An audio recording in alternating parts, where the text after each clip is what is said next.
Personal selling ಮತ್ತು ಸೇಲ್ಸ್ಮ್ಯಾನ್ಶಿಪ್ನಲ್ಲಿ sales report ಮತ್ತು ethics and career opportunities ಅದರಲ್ಲಿ unit 11 reports and documents in sales. So last ಕ್ಲಾಸಲ್ಲಿ ನಾವೇನು ತಿಳ್ಕೊಂಡ್ವಿ, ಸೊ ರಿಪೋರ್ಟ್ಸ್ ಯಾವುದೆಲ್ಲ ಸೇಲ್ಸ್ ರಿಪೋರ್ಟ್ಸ್ನ ಕಂಪನಿಯಲ್ಲಿ ಪ್ರಿಪೇರ್ ಮಾಡ್ತಾ ಹೋಗ್ತಾರೆ ಅಂತ ಹೇಳಿ ತಿಳ್ಕೊಳ್ತಾ ಹೋದ್ವಿ. ಸೊ ಅದರಲ್ಲಿ ಇನ್ನೊಂದಷ್ಟು ರಿಪೋರ್ಟ್ಸ್ನ ನಾವು ಇಂದಿನ ತರಗತಿಯಲ್ಲಿ ತಿಳ್ಕೊಳ್ತಾ ಹೋಗ್ತೀವಿ.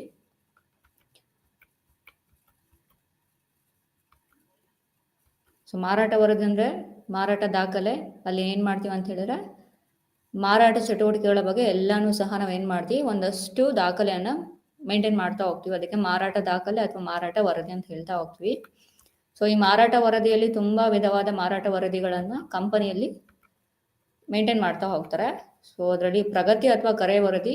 ಸೊ ಇದರಲ್ಲಿ ಏನು ಮಾಡ್ತಾರೆ ಅಂತ ಹೇಳಿದ್ರೆ ಪ್ರತಿ ದಿನ ಅಥವಾ ವಾರ ಅಥವಾ ತಿಂಗಳ ಲೀಡ್ಗಳನ್ನು ಏನು ಮಾಡ್ತಾರೆ ಅಂತ ಹೇಳಿದ್ರೆ ಅವರು ಪ್ರತಿನಿಧಿಗಳು ಸೊ ಎಲ್ಲ ದಾಖಲೆಗಳನ್ನು ಅವರು ಅದರಲ್ಲಿ ಆರ್ಡರ್ಗಳ ವಿವರಗಳು, ಸ್ಪರ್ಧಾತ್ಮಕ ಬ್ರ್ಯಾಂಡ್ಗಳು, ಸೊ ಎಲ್ಲ ಡಾಕ್ಯುಮೆಂಟ್ಗಳನ್ನ ಸಹ ಅವ್ರು ಏನು ಮಾಡ್ತಾರೆ, ಒಂದು ವರದಿಯನ್ನು ಮೇಂಟೈನ್ ಮಾಡ್ತಾ ಹೋಗ್ತಾರೆ. ಮತ್ತು ಮಾರಾಟ ಕಾರ್ಯ ಯೋಜನೆ ವರದಿ ಏನು ಮಾಡ್ತಾರೆ ಅಂತ ಹೇಳಿದ್ರೆ ಇಲ್ಲಿ ಯೋಜನೆಯನ್ನು ರೂಪಿಸ್ತಾ ಹೋಗ್ತಾರೆ. ಸೊ ಈ ವರದಿಲಿ ಏನು ಮಾಡ್ತಾರೆ ಅಂತ ಹೇಳಿದ್ರೆ ಸೊ ಈಗ ಏನು ಆಗ್ತಿದೆ ಕಂಪನಿಲಿ, ಮಾರಾಟ ಯಾವ ರೀತಿ ನಡೀತಿದೆ, ಮಾರಾಟಕ್ಕೆ ಸಂಬಂಧಿತ ವರದಿಗಳನ್ನ ನೋಡ್ಕೊಂಡು ಏನು ಮಾಡ್ತಾರೆ ಅಂತ ಹೇಳಿ ಮುಂದೆ ಬರುವಂತಹ ದಿನಗಳಲ್ಲಿ ಯಾವ ರೀತಿ ಮಾರಾಟದ ಕೆಲಸವನ್ನ ಮಾಡಬೇಕು ಅಂತ ಹೇಳಿ ಒಂದು ಯೋಜನೆಯನ್ನು ರೂಪಿಸ್ತಾ ಹೋಗ್ತಾರೆ. ಸೊ ಅದಕ್ಕೆ ನಾವೇನು ಹೇಳ್ತೀವಿ, ಮಾರಾಟ ಕಾರ್ಯ ಯೋಜನೆ ವರದಿ. ಮತ್ತೆ ವೆಚ್ಚದ ವರದಿ. ವೆಚ್ಚದ ವರದಿಲಿ ಏನು ಮಾಡ್ತಾರೆ ಅಂತ ಹೇಳಿದ್ರೆ ಸೊ ಕಂಪನಿಲಿ ಅಥವಾ ಒಂದು ಮಾರಾಟಗಾರಿಕೆಯಲ್ಲಿ ಏನೆಲ್ಲ ವೆಚ್ಚ ಆಗ್ತಾ ಹೋಗುತ್ತೋ ಆ ವೆಚ್ಚಗಳ ಎಲ್ಲ ದಾಖಲೆಗಳನ್ನ ಇಲ್ಲಿ ಅವರು ಮೇಂಟೈನ್ ಮಾಡ್ತಾ ಹೋಗ್ತಾರೆ. ಸೊ ಇದನ್ನ ಮರುಪಾವತಿ ವರದಿ ಅಂತ ಹೇಳ್ತಾ ಹೋಗ್ತೀವಿ. ಯಾಕಂತ ಹೇಳಿದ್ರೆ ಕೆಲವೊಂದು ಗ್ರಾಹಕರಿಗೆ ನಾವೇನ್ ಮಾಡ್ಬೋದು, ಸಾಲದ ಮೇರೆಗೆ ನಾವೇನ್ ಮಾಡ್ಬೋದು, ಒಂದಷ್ಟು ವಸ್ತುಗಳನ್ನ ಮಾರಾಟ ಮಾಡ್ತಾ ಹೋಗ್ಬೋದು, ಅಥವಾ ನಾವೇನ್ ಮಾಡ್ಬೋದು ಬೇರೆ ಮಾರಾಟಗಾರರಿಂದ ವಸ್ತುಗಳನ್ನ ತಗೊಳ್ತಾ ಹೋಗ್ಬೋದು. ಸೊ ಅದಕ್ಕೆ ಏನ್ ಮಾಡ್ತೀವಿ, ಸೊ ಈ ವೆಚ್ಚದ ವರದಿಯನ್ನ ನಾವು ಮರುಪಾವತಿ ವರದಿ ಅಂತ ಹೇಳ್ತಾ ಹೋಗ್ತೀವಿ. ನಂತರ ಹೊಸ ವ್ಯವಹಾರ ವರದಿ.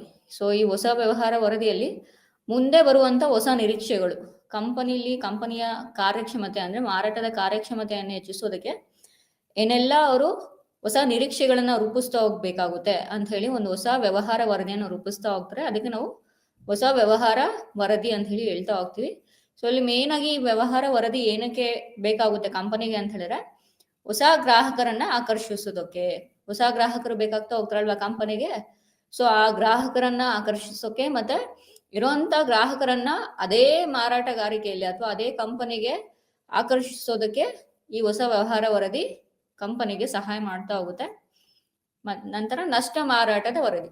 ಸೊ ಈ ನಷ್ಟ ಮಾರಾಟದ ವರದಿಯಲ್ಲಿ ಏನಾಗುತ್ತೆ ಅಂತ ಹೇಳಿದ್ರೆ ಕಂಪನಿಲಿ ಯಾವ ಅವಧಿಯಲ್ಲಿ ಎಷ್ಟು ನಷ್ಟ ಆಗಿದೆ, ಯಾವುದೆಲ್ಲ ಕಾರಣಗಳಿಂದ ನಷ್ಟ ಆಗಿದೆ, ಮತ್ತೆ ಭವಿಷ್ಯದಲ್ಲಿ ಯಾವುದೇ ರೀತಿ ನಷ್ಟ ಆಗ್ಬಾರ್ದು ಅಂತ ಹೇಳಿ ಏನ್ ಮಾಡ್ತಾರೆ, ಸೊ ಒಂದು ನಷ್ಟ ಮಾರಾಟದ ವರದಿಯನ್ನ ರೂಪಿಸ್ತಾ ಹೋಗ್ತಾರೆ. ನಂತರ ದೂರುಗಳು ಮತ್ತು ಹೊಂದಾಣಿಕೆಗಳ ವರದಿ. ಸೊ ಪ್ರಸ್ತುತ ಇಂದಿನ ತರಗತಿಯಲ್ಲಿ ನಾವು ಯಾವ್ದ್ರ ಬಗ್ಗೆ ಕಲ್ಕೊಳ್ತಾ ಹೋಗ್ತೀವಿ ಅಂತ ಹೇಳಿದ್ರೆ ದೂರುಗಳು ಮತ್ತು ಹೊಂದಾಣಿಕೆಗಳ ವರದಿ. ಸೊ ಈ ದೂರುಗಳು ಅಥವಾ ಹೊಂದಾಣಿಕೆಗಳ ವರದಿಯಲ್ಲಿ ಏನ್ ಮಾಡ್ತೀವಿ ಅಂತ ಹೇಳಿದ್ರೆ ಗ್ರಾಹಕರಿಂದ ಏನೆಲ್ಲ ದೂರುಗಳು ಬಂದಿರುತ್ತೋ ಸೊ ಅದನ್ನ ಏನ್ ಮಾಡ್ತೀವಿ, ವರದಿಯನ್ನಾಗಿ ನಾವು ರೂಪಿಸ್ತಾ ಹೋಗ್ತೀವಿ.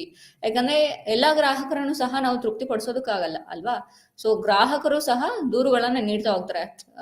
ಮೇ ಬಿ ಅವ್ರಿಗೆ ಆ ಪ್ರಾಡಕ್ಟ್ ಅಥವಾ ನಾವು ಕೊಡುವಂತ ವಸ್ತು ಇಷ್ಟ ಆಗದೆ ಇರ್ಬೋದು, ಅಥವಾ ನಾವು ವಸ್ತುವಿನಲ್ಲಿ ಮಾಡಿರುವಂತ ಬದಲಾವಣೆಗಳು ಇಷ್ಟ ಆಗದೆ ಇರ್ಬೋದು, ಅಥವಾ ಮರುಪಾವತಿಗೆ ಅವರು ಏನ್ ಮಾಡಿರ್ಬೋದು, ಅಥವಾ ಎಕ್ಸ್ಚೇಂಜ್ ಅಂತ ಹೇಳ್ತಾ ಹೋಗ್ತೀವಲ್ವಾ. ಸೊ ಇವೆಲ್ಲ ರೀಸನ್ ಇಂದ ಏನ್ ಮಾಡ್ಬೋದು, ಅವರು ದೂರುಗಳನ್ನ ದಾಖಲಿಸ್ತಾ ಹೋಗ್ತಾರೆ.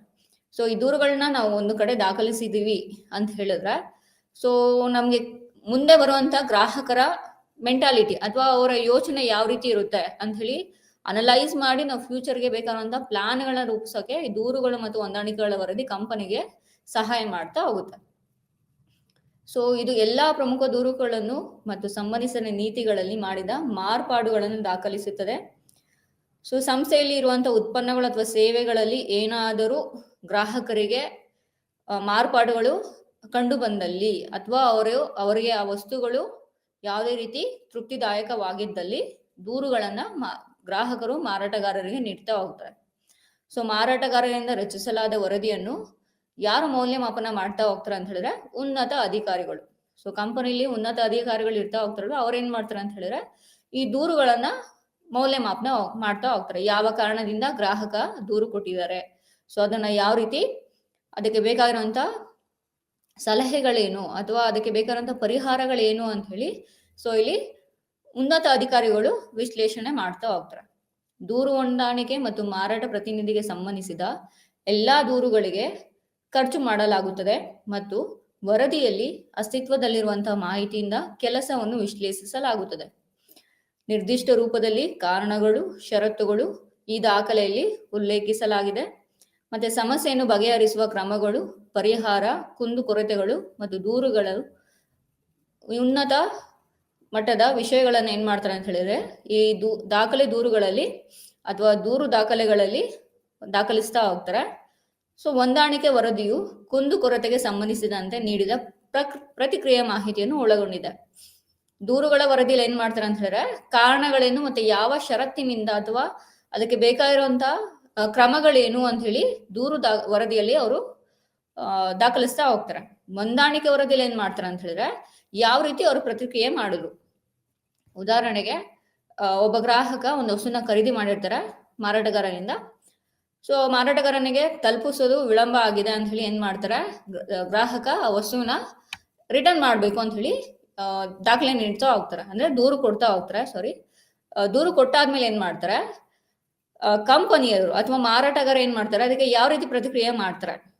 ಸೊ ಆ ಪ್ರತಿಕ್ರಿಯೆ ಯಾವ ರೀತಿ ಮಾಡ್ಬೋದು, ಆ ವಸ್ತುನ ತಗೊಂಡು ಅವ್ರಿಗೆ ಪೇಮೆಂಟ್ ಮಾಡೋದು, ಏನ್ ಅವ್ರು ಪಾವತಿ ಮಾಡಿರ್ತಾರೋ ವಸ್ತುಗೆ ಅದನ್ನ ನಾವು ಏನ್ ಮಾಡ್ತೀವಿ, ರಿಟರ್ನ್ ಪೇಮೆಂಟ್ ಮಾಡ್ತಾ ಹೋಗ್ತೀವಿ.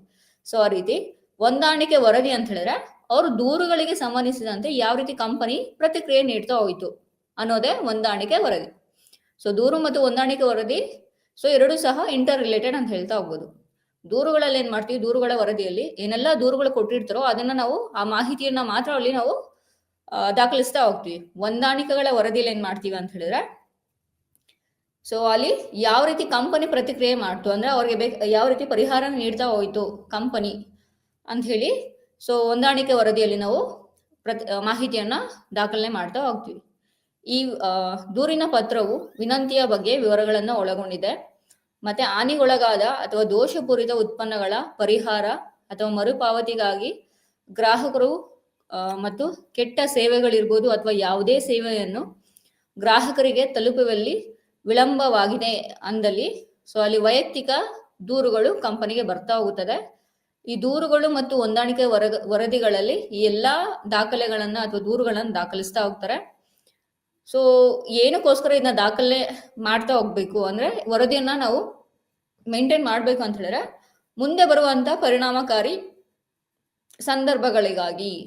ಇವಾಗ ಏನಾದ್ರು ಯಾವುದೋ ಒಬ್ಬ ವ್ಯಕ್ತಿ ಒಂದು ಕಂಪನಿಗೆ ಅಥವಾ ಮಾರಾಟಗಾರನಿಗೆ ದೂರು ಕೊಟ್ಟಿದ್ದಾರೆ, ನಂಗೆ ವಸ್ತುವಿನಿಂದ ಇರ್ಬೋದು ಅಥವಾ ಕಂಪನಿಯಿಂದ ಏನೋ ಅವ್ರಿಗೆ ಕುಂದುಕೊರತೆ ಉಂಟಾಗಿದೆ ಅಂತ ಹೇಳಿ ದೂರನ್ನ ಕೊಟ್ಟಿರ್ತಾರೆ.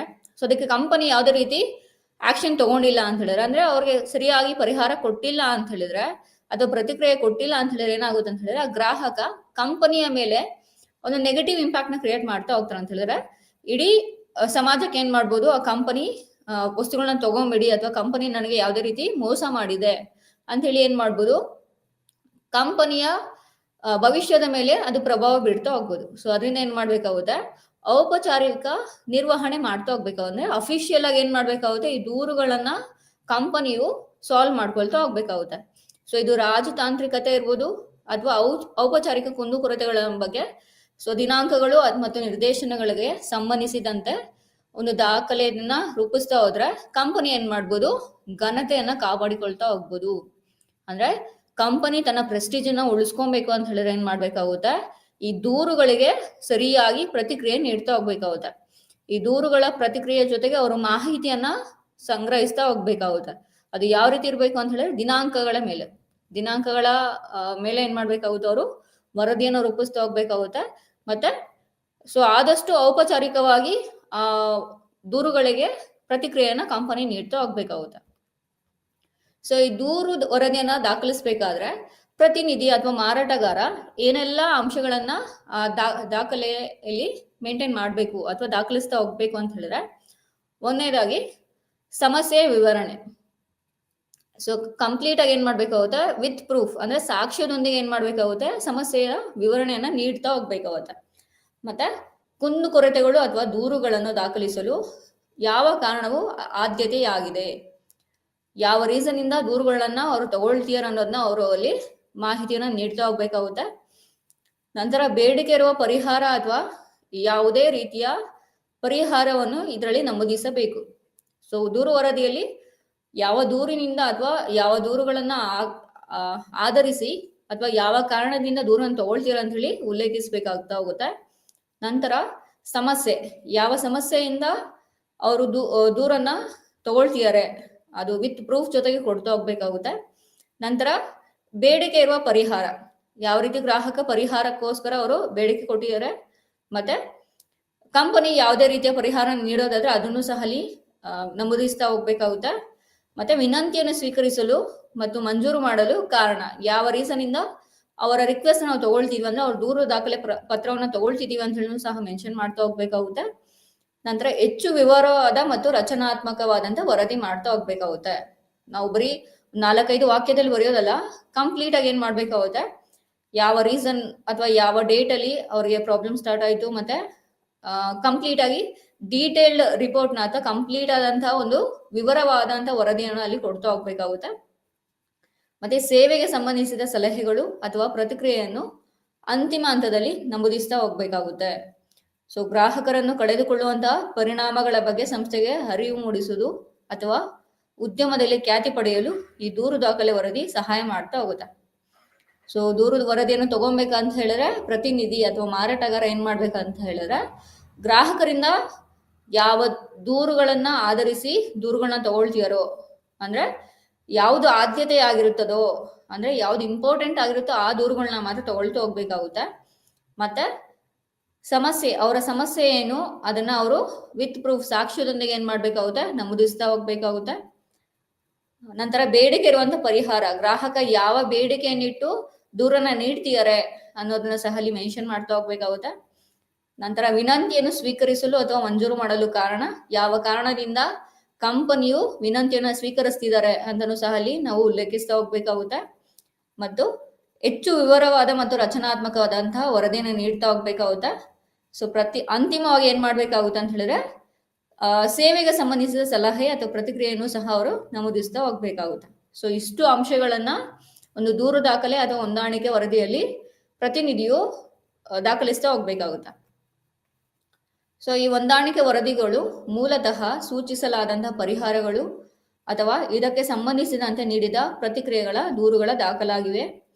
ಒಂದು ವೇಳೆ ಇವುಗಳನ್ನು ಎಚ್ಚರಿಕೆಯಿಂದ ಅಥವಾ ಪರಿಣಾಮಕಾರಿಯಾಗಿ ನಿರ್ವಹಿಸಲಿಲ್ಲ ಅಂತ ಹೇಳಿದ್ರೆ, ನಿರ್ದಿಷ್ಟ ಉತ್ಪನ್ನ ಅಥವಾ ಸೇವೆಗಾಗಿ ಮರುಪಾವತಿಯನ್ನು ಉತ್ಪಾದಿಸಲು ಆಗುವುದಿಲ್ಲ. ಇತರ ಜನರ ಭಾವನೆಗಳಿಗೆ ಅಥವಾ ನಂಬಿಕೆಗೆ ಧಕ್ಕೆಯಾಗುವ ರೀತಿಯಲ್ಲಿ ಬರೆಯಬೇಕು. ದೂರು ವರದಿಲಿ ಏನ್ ಮಾಡ್ತೀವಿ, ಎಲ್ಲಾ ದೂರುಗಳನ್ನ ದಾಖಲಿಸ್ತಾ ಹೋಗ್ತೀವಿ. ಹೊಂದಾಣಿಕೆ ವರದಿಲಿ ಏನ್ ಮಾಡ್ತೀವಿ ಅಂತ ಹೇಳಿದ್ರೆ, ದೂರುಗಳಿಗೆ ಸಂಬಂಧಿಸಿದಂತೆ ಯಾವ ಪರಿಹಾರವನ್ನು ನಾವು ಸೂಚಿಸಿದ್ದೇವೆ ಅನ್ನೋದನ್ನ ಅಥವಾ ಪ್ರತಿಕ್ರಿಯೆ, ಕಂಪನಿ ಯಾವ ರೀತಿ ಅದಕ್ಕೆ ಪ್ರತಿಕ್ರಿಯಿಸ್ತಿದೆ ಅನ್ನೋದನ್ನ ಸಹ ನಾವಲ್ಲಿ ಮೆನ್ಷನ್ ಮಾಡ್ತಾ ಹೋಗ್ತೀವಿ. ಸೊ ಈ ಹೊಂದಾಣಿಕೆ ವರದಿಯಲ್ಲಿ ಎಲ್ಲಾ ಅಂಶಗಳನ್ನ ಅವ್ರ ನೆನಪಲ್ಲಿ ಇಟ್ಕೊಂಡು ದಾಖಲೆ ಮಾಡ್ಬೇಕಂತ ಹೇಳಿದ್ರೆ, ಒಂದು, ಆ ಹೊಂದಾಣಿಕೆ ವರದಿ ನಿರ್ದಿಷ್ಟ ಉತ್ಪನ್ನ ಅಥವಾ ಸೇವೆಗಾಗಿ ಮರುಪಾವತಿಯನ್ನು ಉತ್ಪಾದಿಸಲು ಆಗುವುದಿಲ್ಲ. ಹೊಂದಾಣಿಕೆ ವರದಿಯಿಂದ ಯಾವುದೇ ರೀತಿ ಮರುಪಾವತಿ ಸಿಗೋದಿಲ್ಲ. ಮತ್ತೆ ಇತರ ಜನರ ಭಾವನೆಗಳಿಗೆ ಅಥವಾ ನಂಬಿಕೆಗಳಿಗೆ ಧಕ್ಕೆಯಾಗದ ರೀತಿಯಲ್ಲಿ ಬರೆಯಬೇಕು. ನಾವು ಬರೆಯುವಂತಹ ಹೊಂದಾಣಿಕೆ ವರದಿ ಬೇರೆ ವ್ಯಕ್ತಿಗೆ, ದೂರು ದಾಖಲಿಸಿರುವಂತಹ ವ್ಯಕ್ತಿಗೆ ಅಥವಾ ಅವರ ನಂಬಿಕೆಗೆ ಧಕ್ಕೆಯಾಗದಂತೆ ನಾವು ಬರಿತಾ ಹೋಗ್ಬೇಕಾಗುತ್ತೆ. ಮತ್ತೆ ದೂರನ್ನು ದಾಖಲಿಸಿದ ದಿನಾಂಕವನ್ನು ನಾವು ಅಲ್ಲಿ ಉಲ್ಲೇಖ ಮಾಡ್ತಾ ಹೋಗ್ಬೇಕಾಗುತ್ತೆ. ಹೊಂದಾಣಿಕೆ ದಾಖಲೆ ಅಥವಾ ಜೊತೆಗೆ ನಿರ್ದಿಷ್ಟ ಕುಂದುಕೊರತೆಗಳಿಗೆ ಸಂಬಂಧಿಸಿದಂತೆ ಕಾಳಜಿಯನ್ನು ವ್ಯಕ್ತಪಡಿಸ್ತಾ ಹೋಗ್ಬೇಕಾಗುತ್ತೆ. ನಂತರ ಪ್ರಕರಣವನ್ನು ನಿಭಾಯಿಸಲು ನೀಡಿದ ಪರಿಹಾರಗಳನ್ನು ಸಹ ಅಲ್ಲಿ ನಾವು ಏನ್ ಮಾಡ್ಬೇಕಾಗುತ್ತೆ, ಈ ಹೊಂದಾಣಿಕೆ ವರದಿಯಲ್ಲಿ ನಾವು ರಚಿಸ್ತಾ ಹೋಗ್ಬೇಕಾಗುತ್ತೆ.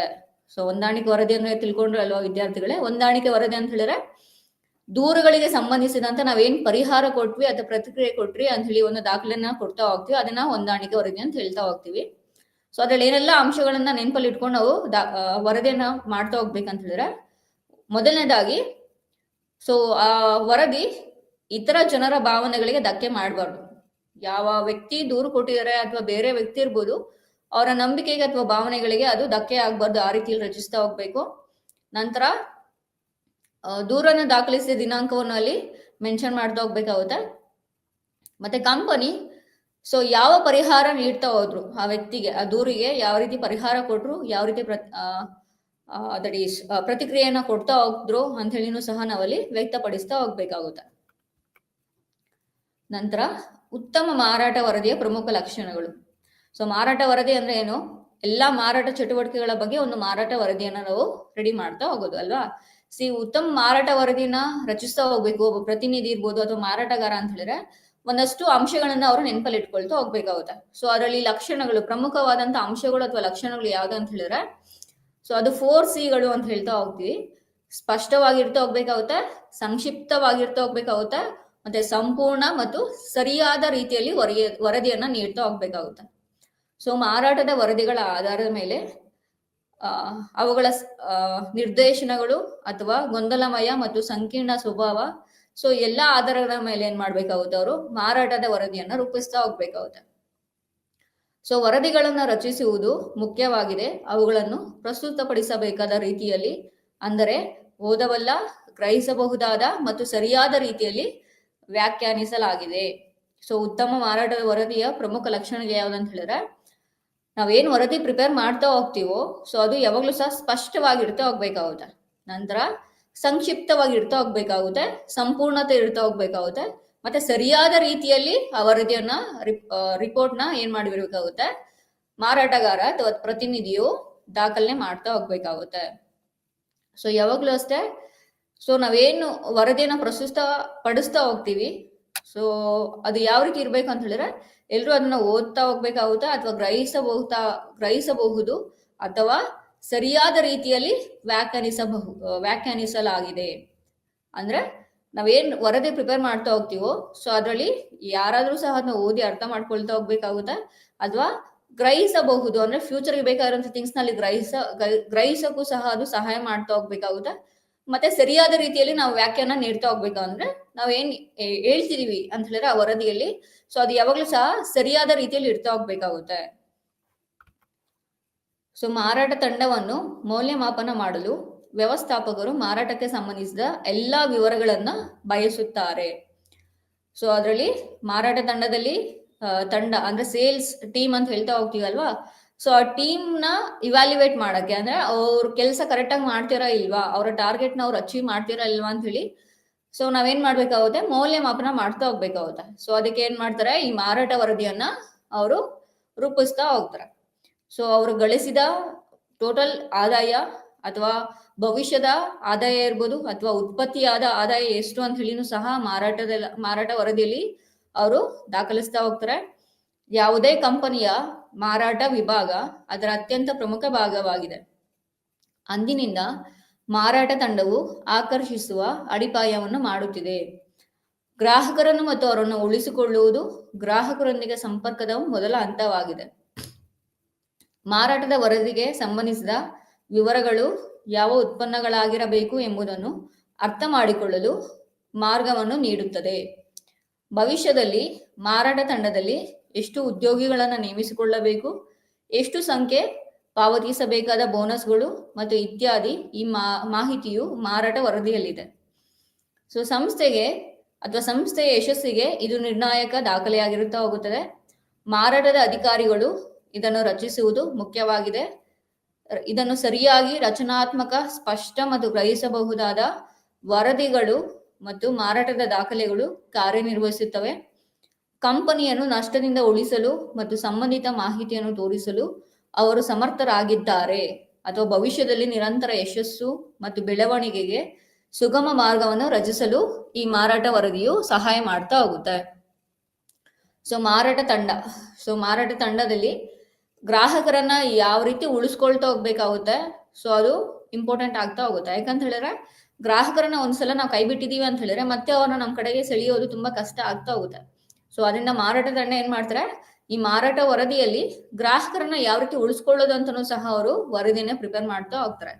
ಮತ್ತೆ ಸೊ ಭವಿಷ್ಯದಲ್ಲಿ ಮಾರಾಟ ತಂಡದಲ್ಲಿ ಎಷ್ಟು ಉದ್ಯೋಗಿಗಳು ಬೇಕಾಗ್ತಾ ಹೋಗ್ತಾರೆ, ಅಂದ್ರೆ ಸೇಲ್ಸ್ ಟೀಮ್ ಅಲ್ಲಿ ಇನ್ನೂ ಎಷ್ಟು ಜನ ಉದ್ಯೋಗಿಗಳು ಬೇಕಾಗ್ತಾ ಹೋಗ್ತಾರೋ, ಅಂದ್ರೆ ಮಾರಾಟಗಾರಿಕೆಯನ್ನ ಮಾಡಕ್ಕೆ ಇನ್ನೂ ಎಷ್ಟು ಜನನ ನಾವು ನೇಮಿಸ್ಕೊಳ್ಬೇಕು, ಮತ್ತೆ ಅವ್ರಿಗೆ ಎಷ್ಟು ಪಾವತಿ ಮಾಡ್ಬೇಕು, ಅವರಿಗೆ ಬೋನಸ್ಗಳು ಎಷ್ಟೆಲ್ಲ ನೀಡ್ತಾ ಹೋಗ್ಬೇಕು ಅನ್ನೋದನ್ನ ನಾವು ಸ್ಟಡಿ ಮಾಡೋದಕ್ಕೂ ಸಹ ಈ ಮಾಹಿತಿ ವರದಿಯು ಸಹ ಸಪೋರ್ಟ್ ಮಾಡ್ತಾ ಹೋಗುತ್ತೆ. ಮತ್ತೆ ಯಾವ ರೀತಿ ಮಾರಾಟ ಅಧಿಕಾರಿಗಳು ವರದಿಗಳನ್ನ ಪ್ರಿಪೇರ್ ಮಾಡಬೇಕು ಅನ್ನೋದನ್ನು ಸಹ ಈ ಮಾರಾಟ ತಂಡದಲ್ಲಿ ಅವರು ಒಂದು ದಾಖಲೆನ ರೂಪಿಸ್ತಾ ಹೋಗ್ತಾರೆ. ನನ್ನ ಕಂಪನಿಯು ಕಂಪನಿಯ ನಷ್ಟದಿಂದ ಉಳಿಸೋದಕ್ಕೋಸ್ಕರನು ಸಹ ಈ ರಿಪೋರ್ಟ್ಸ್ನ ಅಥವಾ ಮಾರಾಟ ದಾಖಲೆಗಳನ್ನ ಮಾರಾಟ ತಂಡ ರಚಿಸ್ತಾ ಹೋಗುತ್ತೆ. ಸೊ ವಿವಿಧ ಸ್ಥಳಗಳಲ್ಲಿ, ಸೊ ಇಲ್ಲಿ ಎಲ್ಲೆಲ್ಲಿ ಈ ಮಾರಾಟ ವರದಿಗಳನ್ನ ಯೂಸ್ ಮಾಡ್ಕೊಳ್ತಾ ಹೋಗ್ತಾರೆ ಅಂತ ಹೇಳಿದ್ರೆ, ಸೊ ವಿವಿಧ ಸ್ಥಳಗಳಲ್ಲಿ ಸಂಗ್ರಹವಾಗಿರುವಂತಹ ಮಾಹಿತಿಯು ಗ್ರಾಹಕದಲ್ಲಿ ದೊಡ್ಡದಾಗಿ ಬೆಳೆಯುತ್ತದೆ ಮತ್ತು ನಿರ್ವಾಹಕರು ಅದನ್ನು ಕಂಡುಕೊಳ್ಳುತ್ತಾರೆ. ಯಾವ ಮಾಹಿತಿಯು ಉಪಯುಕ್ತವಾಗಿದೆ ಮತ್ತು ಯಾವುದು ಉಪಯುಕ್ತವಲ್ಲ ಎಂಬುದನ್ನು ವಿಂಗಡಿಸಲು ಮತ್ತು ವಿಶ್ಲೇಷಿಸಲು ತುಂಬಾ ಕಷ್ಟ. ವ್ಯವಸ್ಥಾಪಕರು ತಮ್ಮ ಪ್ರತಿನಿಧಿಗಳಿಗೆ ಮಾರಾಟ ದಾಖಲೆಗಳು ಮತ್ತು ಪ್ರಕ್ರಿಯೆಯ ಬಗ್ಗೆ ಮಾರ್ಗದರ್ಶನ ನೀಡಬೇಕಾಗುತ್ತದೆ. ಅದನ್ನು ರಚಿಸುವುದರಿಂದ ಅವರು ಅದರ ಸೂಕ್ಷ್ಮ ವ್ಯತ್ಯಾಸಗಳ ಬಗ್ಗೆ ತಿಳಿದಿರುತ್ತಾರೆ ಮತ್ತು ಅದನ್ನು ಚಿತ್ರಿಸಲು ಸಾಧ್ಯವಾಗುತ್ತದೆ. ಇಡೀ ತಂಡಕ್ಕೆ ಮತ್ತು ಉದ್ಯಮಕ್ಕೆ ಉಪಯುಕ್ತವಾಗುವ ರೀತಿಯಲ್ಲಿ ಮಾಹಿತಿಯನ್ನು ಅವರು ಕಲೆಕ್ಟ್ ಮಾಡ್ತಾ ಹೋಗ್ತಾರೆ. ಪ್ರೇಕ್ಷಕರು, ವ್ಯವಸ್ಥಾಪಕರು ಮತ್ತು ಮಾರಾಟಗಾರರಿಗೆ ಈ ಮಾಹಿತಿಯು ತಿಳಿದಿರಬೇಕು. ನಿರ್ದಿಷ್ಟ ಮಾಹಿತಿಯ ಅಗತ್ಯವನ್ನು ಸಹ ಮೊದಲೇ ನಿರ್ಧರಿಸಬೇಕು. ಇದು ಸಂಕ್ಷಿಪ್ತ ಮತ್ತು ಸ್ಪಷ್ಟವಾದ ಮಾರಾಟ ವರದಿಯ ರಚನೆಯಲ್ಲಿ ಸಹಾಯ ಮಾಡ್ತಾ ಹೋಗುತ್ತೆ. ಸೊ ಮಾರಾಟ ವರದಿಯು ಉಪಯುಕ್ತವಾಗಿದೆ. ಮತ್ತೆ ಇಲ್ಲಿ ನಾವು ಮಾರಾಟ ಮಾಹಿತಿಯಲ್ಲಿ ಅಥವಾ ಮಾರಾಟ ವರದಿಯಲ್ಲಿ ಎಲ್ಲ ಮಾಹಿತಿಯೂ ಸಹ ತುಂಬಾ ಇಂಪಾರ್ಟೆಂಟ್ ಆಗ್ತಾ ಹೋಗುತ್ತೆ. ಅದರಲ್ಲಿ ಯಾವುದು ನಮಗೆ ಉಪಯುಕ್ತ ಅಥವಾ ಯಾವುದು ಉಪಯುಕ್ತವಲ್ಲ ಅಂತ ಹೇಳಿ ವಿಂಗಡಿಸೋದಕ್ಕೆ ತುಂಬಾ ಕಷ್ಟ ಆಗ್ತಾ ಹೋಗುತ್ತೆ. ಯಾಕಂತ ಹೇಳಿದ್ರೆ ಎಲ್ಲಾ ವಿಷಯನೂ ಸಹ, ಎಲ್ಲಾ ಮಾಹಿತಿನೂ ಸಹ ನಮ್ಗೆ ಒಂದು ಯೋಜನೆ ರೂಪಿಸೋದಕ್ಕೆ ಬೇಕಾಗ್ತಾ ಹೋಗುತ್ತೆ. ಸೊ ವ್ಯವಸ್ಥಾಪಕರು ಅಥವಾ ಪ್ರತಿನಿಧಿಗಳಿಗೆ, ಸೊ ಇದ್ರ ಬಗ್ಗೆ ವ್ಯವಸ್ಥಾಪಕರು ತಮ್ಮ ಪ್ರತಿನಿಧಿಗಳಿಗೆ ಮೊದಲೇ ಮಾರಾಟ ದಾಖಲೆಗಳನ್ನ ಯಾವ ರೀತಿ ಪ್ರಿಪೇರ್ ಮಾಡ್ಬೇಕು ಅಂತ ಹೇಳಿ ಒಂದು ಮಾರ್ಗದರ್ಶನ ನೀಡಿರ್ತಾ ಹೋಗ್ತಾರೆ. ಮತ್ತೆ ಇಡೀ ತಂಡಕ್ಕೆ ಸೊ ಯಾವ ರೀತಿ ಪ್ರೇಕ್ಷಕರು ಅಥವಾ ವ್ಯವಸ್ಥಾಪಕರು ಮಾರಾಟಗಾರಿಕೆಗಳಿಗಾಗಿ ಯಾವ ರೀತಿ ತಂತ್ರಗಳನ್ನ ರೂಪಿಸ್ಬೇಕು ಅಂತ ಹೇಳಿನೂ ಸಹ ಈ ಮಾರಾಟಗಾರಿಕೆಯ ವರದಿ ಸಹಾಯ ಮಾಡ್ತಾ ಹೋಗುತ್ತೆ. ಸೊ ಇಲ್ಲಿ ಡೇಟಾ ಅಥವಾ ಮಾಹಿತಿ ಯಾವಾಗಲೂ ಅಷ್ಟೇ ಏನಾಗಿರ್ಬೇಕಾಗುತ್ತೆ, ಪ್ರೇಕ್ಷಕರ ದೃಷ್ಟಿಗೆ ಅನುಗುಣವಾಗಿರಬೇಕು. ಮತ್ತೆ ಯಾಕೆ ಅಂತ ಹೇಳಿದ್ರೆ ಇದು ನಿರ್ಧಾರ ತೆಗೆದುಕೊಳ್ಳೋದಕ್ಕೆ ಸಹಾಯ ಮಾಡ್ತಾ ಹೋಗುತ್ತೆ. ಸೊ ವರದಿಯನ್ನು ಆಧರಿಸಿ ಎಂಟರ್ಪ್ರೈಸ್ ಅಥವಾ ಕಂಪನಿ ಸರಿಯಾದ ಟ್ರ್ಯಾಕ್ ನಲ್ಲಿದೆ ಎಂದು ಖಚಿತಪಡಿಸಿಕೊಳ್ಳಲು ಈ ವರದಿಯು ಸಹಾಯಕವಾಗಿದೆ. ಸೊ ಈ ಡೇಟಾ ಅಥವಾ ಮಾಹಿತಿಯಿಂದ ಏನೆಲ್ಲ ಕಂಪನಿಗೆ ಯೂಸ್ಫುಲ್ ಆಗುತ್ತೆ ಅಂತ ಹೇಳಿದ್ರೆ, ಸೊ ಕಂಪನಿಯಲ್ಲಿ ಇದು ಸಂಪೂರ್ಣ ಅಥವಾ ಸಂಕ್ಷಿಪ್ತವಾದಂತ ಮಾಹಿತಿ ನೀಡೋದ್ರಿಂದ ಏನೆಲ್ಲ ಫರ್ದರ್ ಅವ್ರಿಗೆ ಡೀಟೇಲ್ಸ್ ಬೇಕಾಗ್ತಾ ಹೋಗುತ್ತೋ, ಅಂದ್ರೆ ಕಂಪನಿಗೆ ಭವಿಷ್ಯಕ್ಕೆ ಬೇಕಾಗಿರುವಂತ ಏನೆಲ್ಲ ಮಾಹಿತಿಗಳು ಬೇಕಾಗ್ತಾ ಹೋಗುತ್ತೋ, ಸೊ ಅದನ್ನೆಲ್ಲ ಏನ್ ಮಾಡ್ಬೋದು, ಇಲ್ಲಿ ಅವರು ಏನ್ ಮಾಡ್ತಾರೆ, ಕಲೆಕ್ಟ್ ಮಾಡ್ತಾ ಹೋಗ್ತಾರೆ. ಇದರಿಂದ ಕಂಪನಿಗೆ ಬೇಕಾಗಿರುವಂತ ನಿರ್ಧಾರನ ತಗೊಳ್ತಾ ಹೋಗ್ಬೋದು. ಮತ್ತೆ ಕಂಪನಿ ಯಾವ ಟ್ರ್ಯಾಕ್ ನಲ್ಲಿದೆ, ಕಂಪನಿ ಲಾಭದಲ್ಲಿ ಇದೆಯೋ ಅಥವಾ ನಷ್ಟದಲ್ಲಿ ಇದೆಯೋ ಅಥವಾ ಯಾವ ರೀತಿ ಕಂಪನಿಲಿ ಬದಲಾವಣೆ ಮಾಡ್ಕೊಬೇಕು ಅಂತ ಹೇಳಿ ಖಚಿತಪಡಿಸ್ಕೊಳ್ಳೋದಕ್ಕೆ ಈ ಮಾಹಿತಿ ವರದಿಯು ಸಹಾಯಕವಾಗಿದೆ. ಗಮನ ಹರಿಸಲು ಸೂಕ್ತವಾದ ಸಮಯವನ್ನು ಕಂಡುಕೊಂಡು, ಅಂದರೆ ಸಾಪ್ತಾಹಿಕ ಅಥವಾ ಮಾಸಿಕ ಅಥವಾ ವಾರ್ಷಿಕ ವರದಿಗಳು.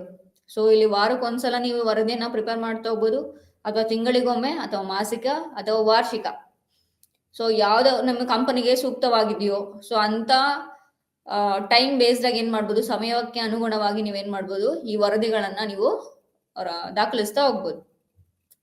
ಸೊ ಯಾವಾಗ್ಲೂ ಅಷ್ಟೇ ವಾರ್ಷಿಕ ವರದಿಗಳು ಏನ್ ಮಾಡುತ್ತೆ ಅಂತ ಹೇಳಿದ್ರೆ ಸಮಗ್ರತೆಯನ್ನು ನೀಡ್ತಾ ಹೋಗುತ್ತೆ. ಯಾಕಂದ್ರೆ ನಮ್ಗೆ ಬೇಕಾಗಿರೋದೇ ಲಾಸ್ಟ್ ಇಯರ್ ಕಂಪ್ಲೀಟ್ ಡೀಟೇಲ್ಸ್ ಅಂತ ಹೇಳಿದ್ರೆ ವಾರ್ಷಿಕ ವರದಿಗಳು ಹೆಲ್ಪ್ ಮಾಡ್ತಾ ಹೋಗುತ್ತೆ ನಮ್ಗೆ ನಿರ್ಧಾರ ತಗೊಳ್ಳೋದಕ್ಕೆ.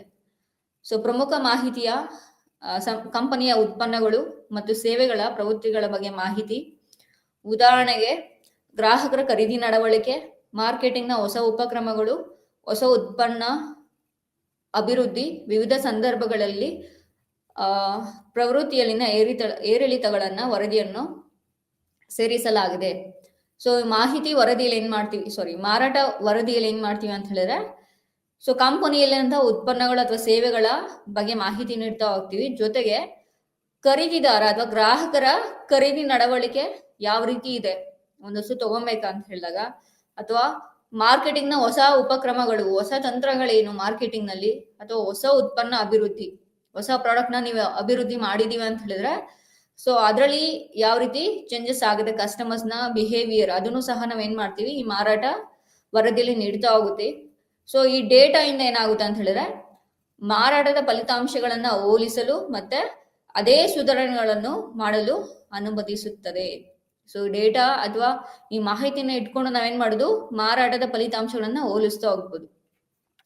ಸೊ ಏನಕ್ಕೆ ಹೋಲಿಸ್ತಾ ಹೋಗ್ತೀವಿ ಅಂತ ಹೇಳಿದ್ರೆ ಮುಂದೆ ನಾವು ನಿರ್ಧಾರಗಳು ಒಂದು ಪ್ರಾಪರ್ ಆಗಿ ತಗೊಬೇಕಂತ ಹೇಳಿದ್ರೆ ಸೊ ಇಲ್ಲಿ ನಾವು ಕಂಪ್ಯಾರಿಸನ್ ಅನ್ನೋದು ಇಂಪಾರ್ಟೆಂಟ್ ಆಗ್ತಾ ಹೋಗುತ್ತಲ್ವಾ. ಸೊ ನಾವು ಫಾರ್ ಎಕ್ಸಾಂಪಲ್ ಈ ವರ್ಷದಲ್ಲಿ ನಷ್ಟ ಆಗ್ತಿದೆ ಅಂತ ಹೇಳಿ ಏನಾದ್ರು ಮಾರಾಟ ವರದಿಯಲ್ಲಿ ಇಲ್ಲಿದೆ ಅಂತ ಹೇಳಿದ್ರೆ ನೆಕ್ಸ್ಟ್ ನಾವು ಫರ್ದರ್ ಅಂದ್ರೆ ಫ್ಯೂಚರ್ ಅಲ್ಲಿ ಬೇಕಾದಂತ ನಿರ್ಧಾರ ತಗೊಬೇಕು ಅಂತ ಹೇಳಿದ್ರೆ ನಾವು ಕಂಪೇರ್ ಮಾಡ್ತಾ ಹೋಗ್ತೀವಿ.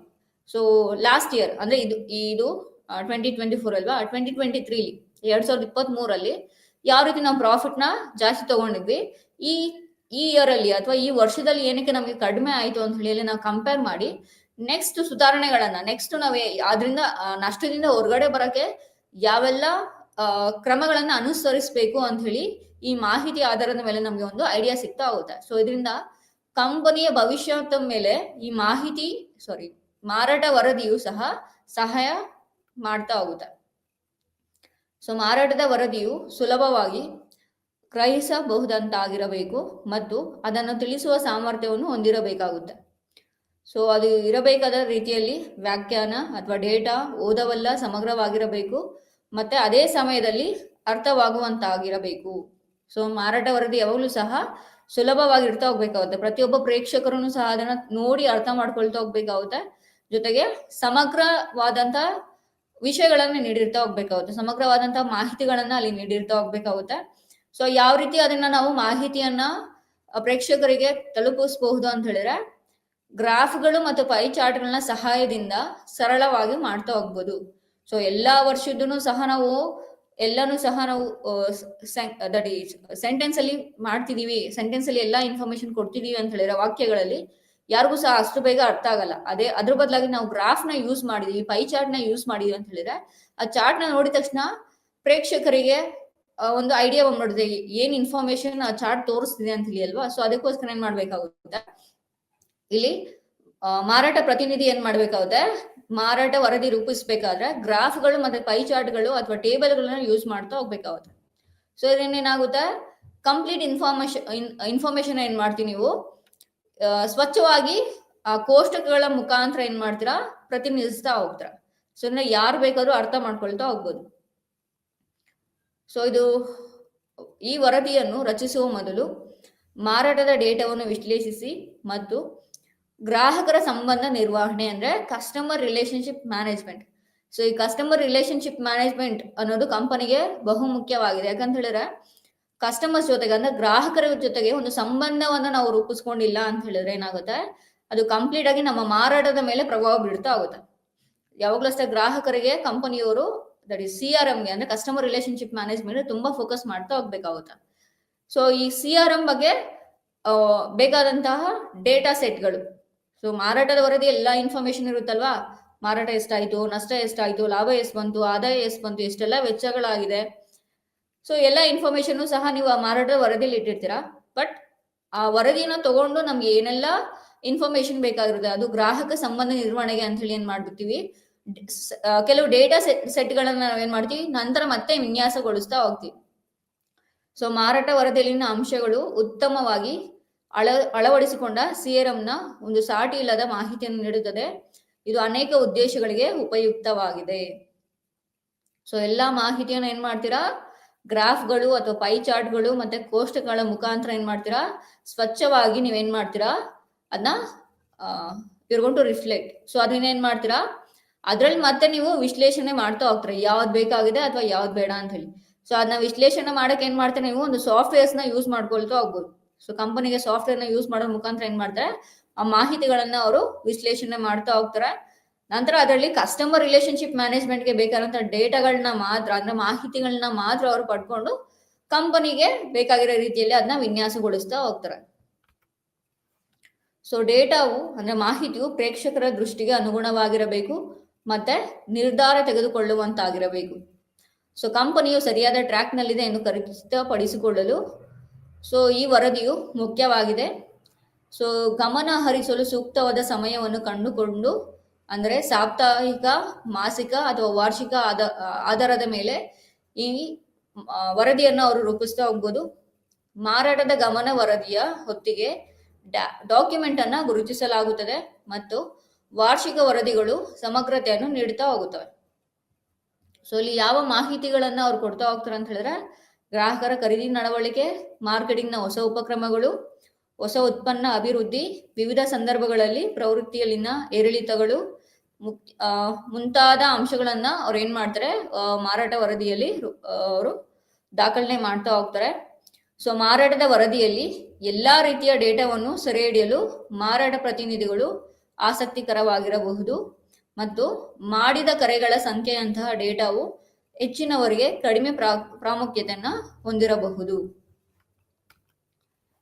ಸೊ ಮಾರಾಟದ ಮುಖ್ಯ ಉದ್ದೇಶ ನಿರ್ವಾಹಕರು ಅಂದ್ರೆ ಕಾರ್ಯನಿರ್ವಾಹಕರು ಕ್ರಮ ತೆಗೆದುಕೊಳ್ಳಲು ಉಪಯುಕ್ತವೆಂದು ತೋರುವ ಮಾಹಿತಿಯನ್ನು ಮಾತ್ರ ತೋರಿಸಬೇಕು.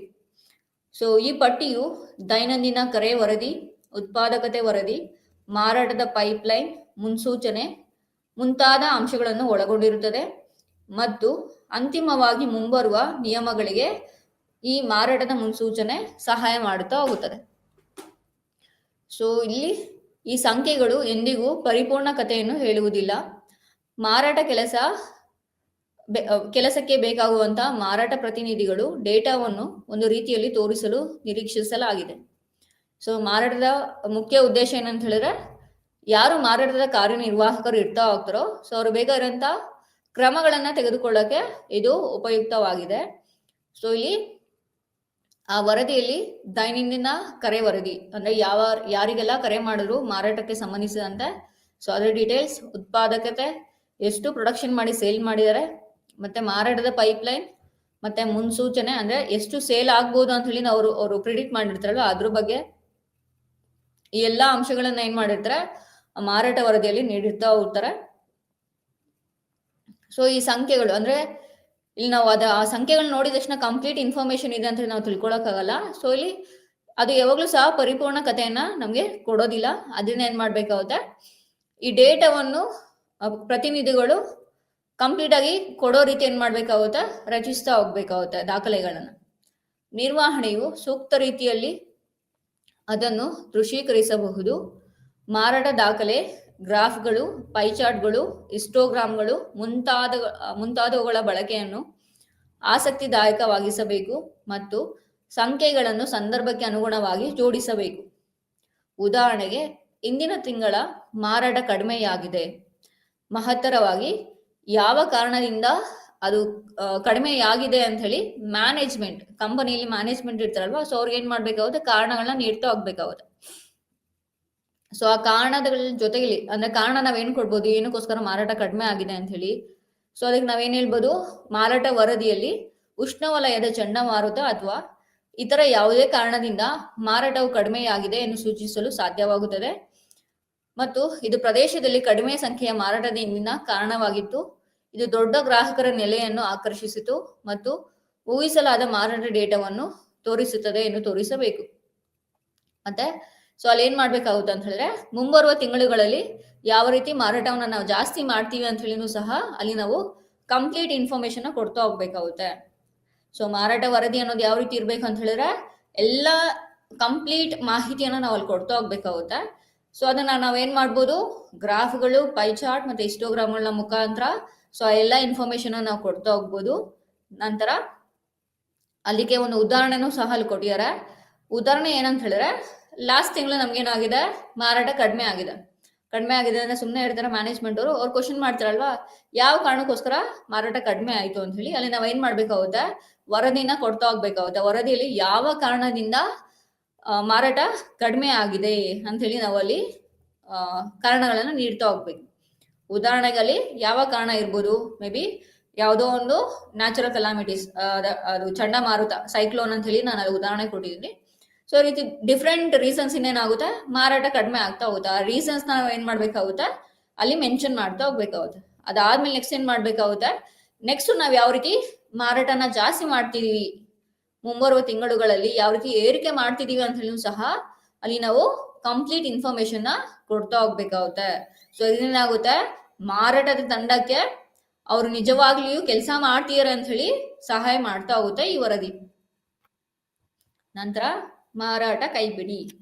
ಸೊ ಮಾರಾಟ ವರದಿ ಅಂತ ಹೇಳಿದ್ರೆ ನಾವು ಏನ್ ಅನ್ಕೊಂಡ್ವಿ, ಮಾರಾಟದಲ್ಲಿ ಮಾರಾಟದ ಚಟುವಟಿಕೆಯಲ್ಲಿ ಆಗುವಂತ ಬದಲಾವಣೆಗಳು ಅಥವಾ ಮಾರಾಟದಲ್ಲಿ ಆಗುವಂತ ಕಾರ್ಯಗಳು ಅವೆಲ್ಲ ಏನ್ ಮಾಡ್ತೀವಿ ಅಂತ ಹೇಳಿದ್ರೆ ಒಂದು ವರದಿಯಲ್ಲಿ ರೂಪಿಸ್ತೀವಿ, ಅದಕ್ಕೆ ಮಾರಾಟದ ವರದಿ ಅಂತ ಹೇಳಿ ತಿಳ್ಕೊಳ್ತಾ ಹೋಗ್ವಿ. ಈಗ ನಾವು ಮಾರಾಟ ಕೈಪಿಡಿಯ ಬಗ್ಗೆ ತಿಳ್ಕೊಳ್ತಾ ಹೋಗ್ತೀವಿ. ಸೊ ಮಾರಾಟ ಕೈಪಿಡಿ, ಸೊ ಇಲ್ಲಿ ಮಾರಾಟ ಕೈಪಿಡಿ ಅಂತ ಹೇಳಿದ್ರೆ ಒಂದು ನೀತಿ ಅಥವಾ ಅಭ್ಯಾಸ ಅಥವಾ ಕಾರ್ಯವಿಧಾನ ಅಥವಾ ಪ್ರೋಟೋಕಾಲ್.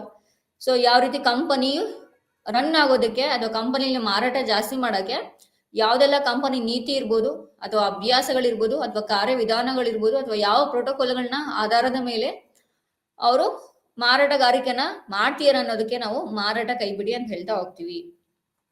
ಸೊ ಮಾರಾಟಗಾರರಿಗೆ ಅವರ ಮಾರಾಟ ಪ್ರಯತ್ನಗಳ ಉದ್ದಕ್ಕೂ ಈ ಮಾರಾಟ ಕೈಪಿಡಿಯು ಮಾರ್ಗದರ್ಶನ ನೀಡ್ತಾ ಹೋಗುತ್ತೆ.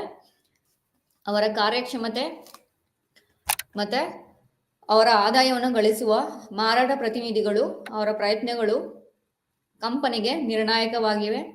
ಸೊ ಎಲ್ಲಾ ಕಾರಣಗಳು ಸಹ ಕಂಪನಿಯ ಯಶಸ್ಸನ್ನು ಕಂಡಿವೆ. ಸೊ ಮಾರಾಟಗಾರಿಕೆ ಮಾಡ್ಬೇಕಂತ ಹೇಳಿದ್ರೆ ಅಥವಾ ಮಾರಾಟ ಮಾಡಬೇಕು ಅಥವಾ ಜಾಸ್ತಿ ಆದಾಯ ಗಳಿಸ್ಬೇಕು ಅಂತ ಹೇಳಿ ಒಂದಷ್ಟು ಉತ್ತಮ ನೀತಿಗಳನ್ನ ನಾವು ಫಾಲೋ ಮಾಡ್ತಾ ಹೋಗ್ಬೇಕಾಗುತ್ತೆ. ಸೊ ಉತ್ತಮದ ನೀತಿಗಳು ಅಥವಾ ಅಭ್ಯಾಸಗಳು ಯಾವಾಗಲೂ ಸಹ ಏನ್ ಮಾಡುತ್ತೆ, ನಮ್ಮನ್ನ ಯಶಸ್ಸಿನ ನಡೆಗೆ ಕರ್ಕೊಂಡ್ತಾ ಹೋಗುತ್ತೆ ಅಲ್ವಾ. ಸೊ ಅದೇ ರೀತಿ ಮಾರಾಟ ಕೈಪಿಡಿನೂ ಅಷ್ಟೇ, ಕಂಪನಿಯು ಮಾರಾಟವನ್ನು ಹೆಚ್ಚಿಸೋದಕ್ಕೆ ಒಂದು ಉತ್ತಮ ನೀತಿ ಅಭ್ಯಾಸಗಳು ಅಥವಾ ಕಾರ್ಯವಿಧಾನಗಳು ಅಥವಾ ಪ್ರೋಟೋಕಾಲ್ಗಳನ್ನ ಅವರು ರೆಡಿ ಮಾಡ್ಕೊಳ್ತಾ ಹೋಗ್ತಾರೆ, ಅದಕ್ಕೆ ಮಾರಾಟ ಕೈಪಿಡಿ ಅಂತ ಹೇಳ್ತಾ ಹೋಗ್ತೀವಿ.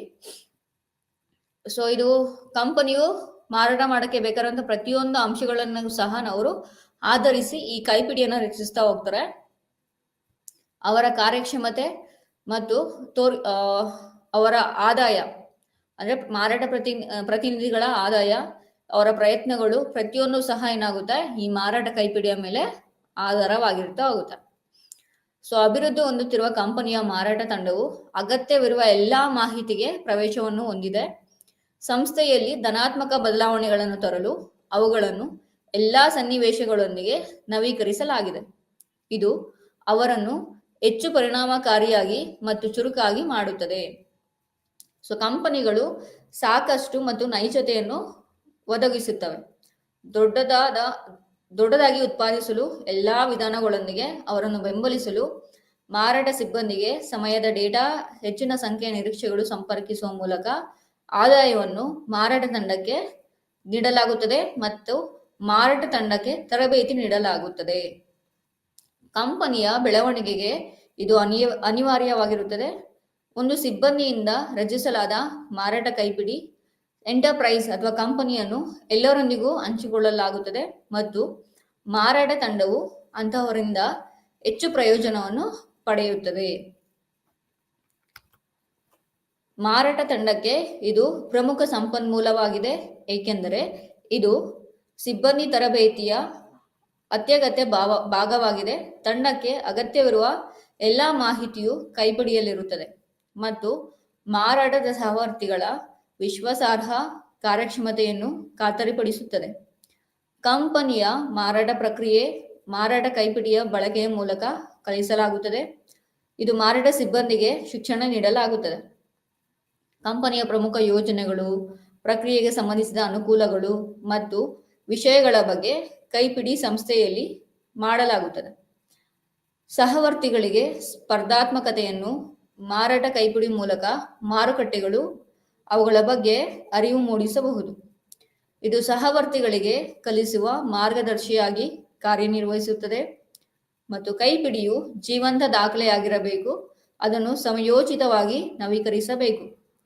ಕೈಪಿಡಿಯು ಎಲ್ಲಾ ನಡೆಯುತ್ತಿರುವ ಮಾರಾಟ ಪ್ರಕ್ರಿಯೆಗಳನ್ನು ಮತ್ತು ನೀತಿಗಳನ್ನು ಮತ್ತು ಅಭ್ಯಾಸಗಳೊಂದಿಗೆ ಇದು ಒಳಗೊಂಡಿರುತ್ತದೆ. ಕಂಪನಿ ಮಾರಾಟದ ಕೈಪಿಡಿಯು ಯಾವಾಗಲೂ ಸಹ ಅದು ಸಾಕಾಗುವುದಿಲ್ಲ, ಅದರಿಂದ ಮಾರಾಟದ ಸಹವರ್ತಿ ಹೋಗಬೇಕಾಗುತ್ತದೆ. ವಿಷಯಗಳ ಪ್ರಾಯೋಗಿಕ ನೋಟವನ್ನು ಪಡೆಯಲು ಕಠಿಣ ಕೆಲಸದ ತರಬೇತಿಯ ಮೂಲಕ ಈ ಮಾರಾಟ ಕೈಪಿಡಿ ಮಾರ್ಗದರ್ಶಕರ ಮೂಲಕ ತರಬೇತಿಗೆ ಪೂರಕವಾಗಿ ಕಾರ್ಯನಿರ್ವಹಿಸುತ್ತದೆ ಮತ್ತು ಮಾರಾಟಕ್ಕೆ ಹೆಚ್ಚುವರಿ ಸಹಾಯವಾಗಿದೆ. ಮಾರಾಟ ಕೈಪಿಡಿ ಅಂದ್ರೆ ಏನು? ಒಂದಷ್ಟು ಕ್ರಮಗಳು ಅಥವಾ ನೀತಿಗಳು ಅಥವಾ ಕಂಪನಿಗೆ ಬೇಕಾದಂತ ಕಾರ್ಯಗಳು. ಸೊ ಇವೆಲ್ಲ ಏನ್ ಮಾಡ್ತೀವಿ, ರೂಪಿಸ್ಕೊಳ್ತಾ ಹೋಗ್ತೀವಿ. ಏನಕ್ಕೆ ಅಂತ ಹೇಳಿದ್ರೆ ಕಂಪನಿಯ ಆದಾಯವನ್ನ ಹೆಚ್ಚಿಸೋದಕ್ಕೆ. ಯಾವ ರೀತಿ ಅಂತ ಹೇಳಿದ್ರೆ ಮಾರಾಟ ಜಾಸ್ತಿ ಮಾಡೋದ್ರ ಮುಖಾಂತರ. ಸೊ ಇದು ಮಾರಾಟ ತಂಡಕ್ಕೆ ಕೈಪಿಡಿ ಅನ್ನೋದು ತುಂಬಾ ಇಂಪಾರ್ಟೆಂಟ್ ಆಗ್ತಾ ಹೋಗುತ್ತೆ, ಮಾರಾಟ ಕೈಪಿಡಿ. ಯಾಕಂತ ಹೇಳಿದ್ರೆ ಸೊ ಅವ್ರಿಗೆ ಯಾವ ರೀತಿ ಕೆಲಸ ಮಾಡ್ಬೇಕು ಅಂತ ಹೇಳಿ ಅವ್ರಿಗೆ ಮಾರ್ಗದರ್ಶನ ನೀಡೋದೇ ಈ ಮಾರಾಟ ಕೈಪಿಡಿ ಅಲ್ವಾ. ಸೊ ಅಲ್ಲಿ ಏನ್ ಮಾಡ್ಬೇಕಾಗುತ್ತೆ, ಕಂಪನಿ ಮೊದ್ಲೇ ಈ ಮಾರಾಟ ತಂಡಕ್ಕೆ ಶಿಕ್ಷಣ ನೀಡ್ತಾ ಹೋಗ್ಬೇಕಾಗುತ್ತೆ. ಯಾವ ರೀತಿ ಮಾರಾಟ ಕೈಪಿಡಿಯಲ್ಲಿ ಅವರು ವಿಷಯಗಳನ್ನ ನೀಡಿದಾರೋ ಅದ್ರ ಬೇಸ್ದಾಗ ಏನ್ ಮಾಡ್ಬೇಕಾಗುತ್ತೆ, ಮಾರಾಟ ತಂಡವು ಕೆಲಸ ಮಾಡ್ತಾ ಹೋಗ್ಬೇಕಾಗುತ್ತೆ.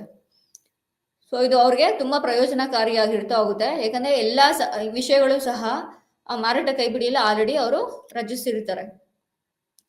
ಸೊ ಇಲ್ಲಿ ಕಂಪನಿಯು ಮಾರಾಟ ಕೈಪಿಡಿ ಸಾಕಾಗುದಿಲ್ಲ. ಯಾಕಂತ ಹೇಳಿದ್ರೆ ಎಲ್ಲಾ ಇನ್ಫಾರ್ಮೇಶನ್ ಇದೆ ಅಂದ್ಬಿಟ್ಟು ಮಾರಾಟ ಕೈಪಿಡಿಯನ್ನು ಕೊಟ್ಬಿಟ್ಟು ಪ್ರತಿನಿಧಿಗೆ ಮಾರಾಟ ಮಾಡ್ಕೊಂಬ ಅಂತ ಹೇಳಿ ಕಳಿಸಿದ್ರೆ ಸೊ ಅವ್ರಿಗೂ ಸಹ ಕಷ್ಟ ಆಗ್ತಾ ಹೋಗುತ್ತೆ. ಆದ್ರಿಂದ ಏನ್ ಮಾಡ್ಬೇಕಾಗುತ್ತೆ, ಪ್ರತಿನಿಧಿ ಜೊತೆಗೆ ಮಾರಾಟದ ಸಹವರ್ತಿನೂ ಸಹ ಹೋಗ್ತಾ ಹೋಗ್ಬೇಕಾಗುತ್ತೆ. ಯಾಕಂತ ಹೇಳಿದ್ರೆ ಆ ಹೊಸ ವಿಷಯಗಳು ಅವ್ರಿಗೆ ಕಷ್ಟ ಆಗಿರ್ತಾ ಹೋಗ್ಬೇಕಾಗುತ್ತೆ. ಅವ್ರಿಗೆ ಒಂದಷ್ಟು ತರಬೇತಿ ಕೊಡೋದಕ್ಕೋಸ್ಕರ ಸೊ ಮಾರಾಟದ ಸಹವರ್ತಿನೂ ಸಹ ಮಾರಾಟದ ಪ್ರತಿನಿಧಿಯ ಜೊತೆಗೆ ಹೋಗಿ ಯಾವ ರೀತಿ ಕೆಲಸನ ನಿರ್ವಹಿಸಬೇಕು ಅಂತ ಹೇಳಿ ಅವ್ರಿಗೆ ಒಂದು ಮಾರ್ಗದರ್ಶನ ನೀಡಿ ಅಥವಾ ತರಬೇತಿ ನೀಡಿದ್ದಾದ್ಮೇಲೆ ಏನ್ ಮಾಡ್ಬೇಕಾಗುತ್ತೆ, ಸೊ ಕಂಪ್ಲೀಟ್ ಆಗಿ ಅವ್ರಿಗೆ ಕಂಪನಿ ಬಗ್ಗೆ ವಿಷಯಗಳನ್ನ ನೀಡಿ ಅಥವಾ ಕಂಪನಿಯ ವಸ್ತುಗಳು ಅಥವಾ ಸೇವೆಗಳನ್ನ ಮಾರಾಟ ಮಾಡಕ್ಕೆ ಅವ್ರನ್ನ ಕಳಿಸ್ತಾ ಹೋಗ್ಬೇಕಾಗುತ್ತೆ.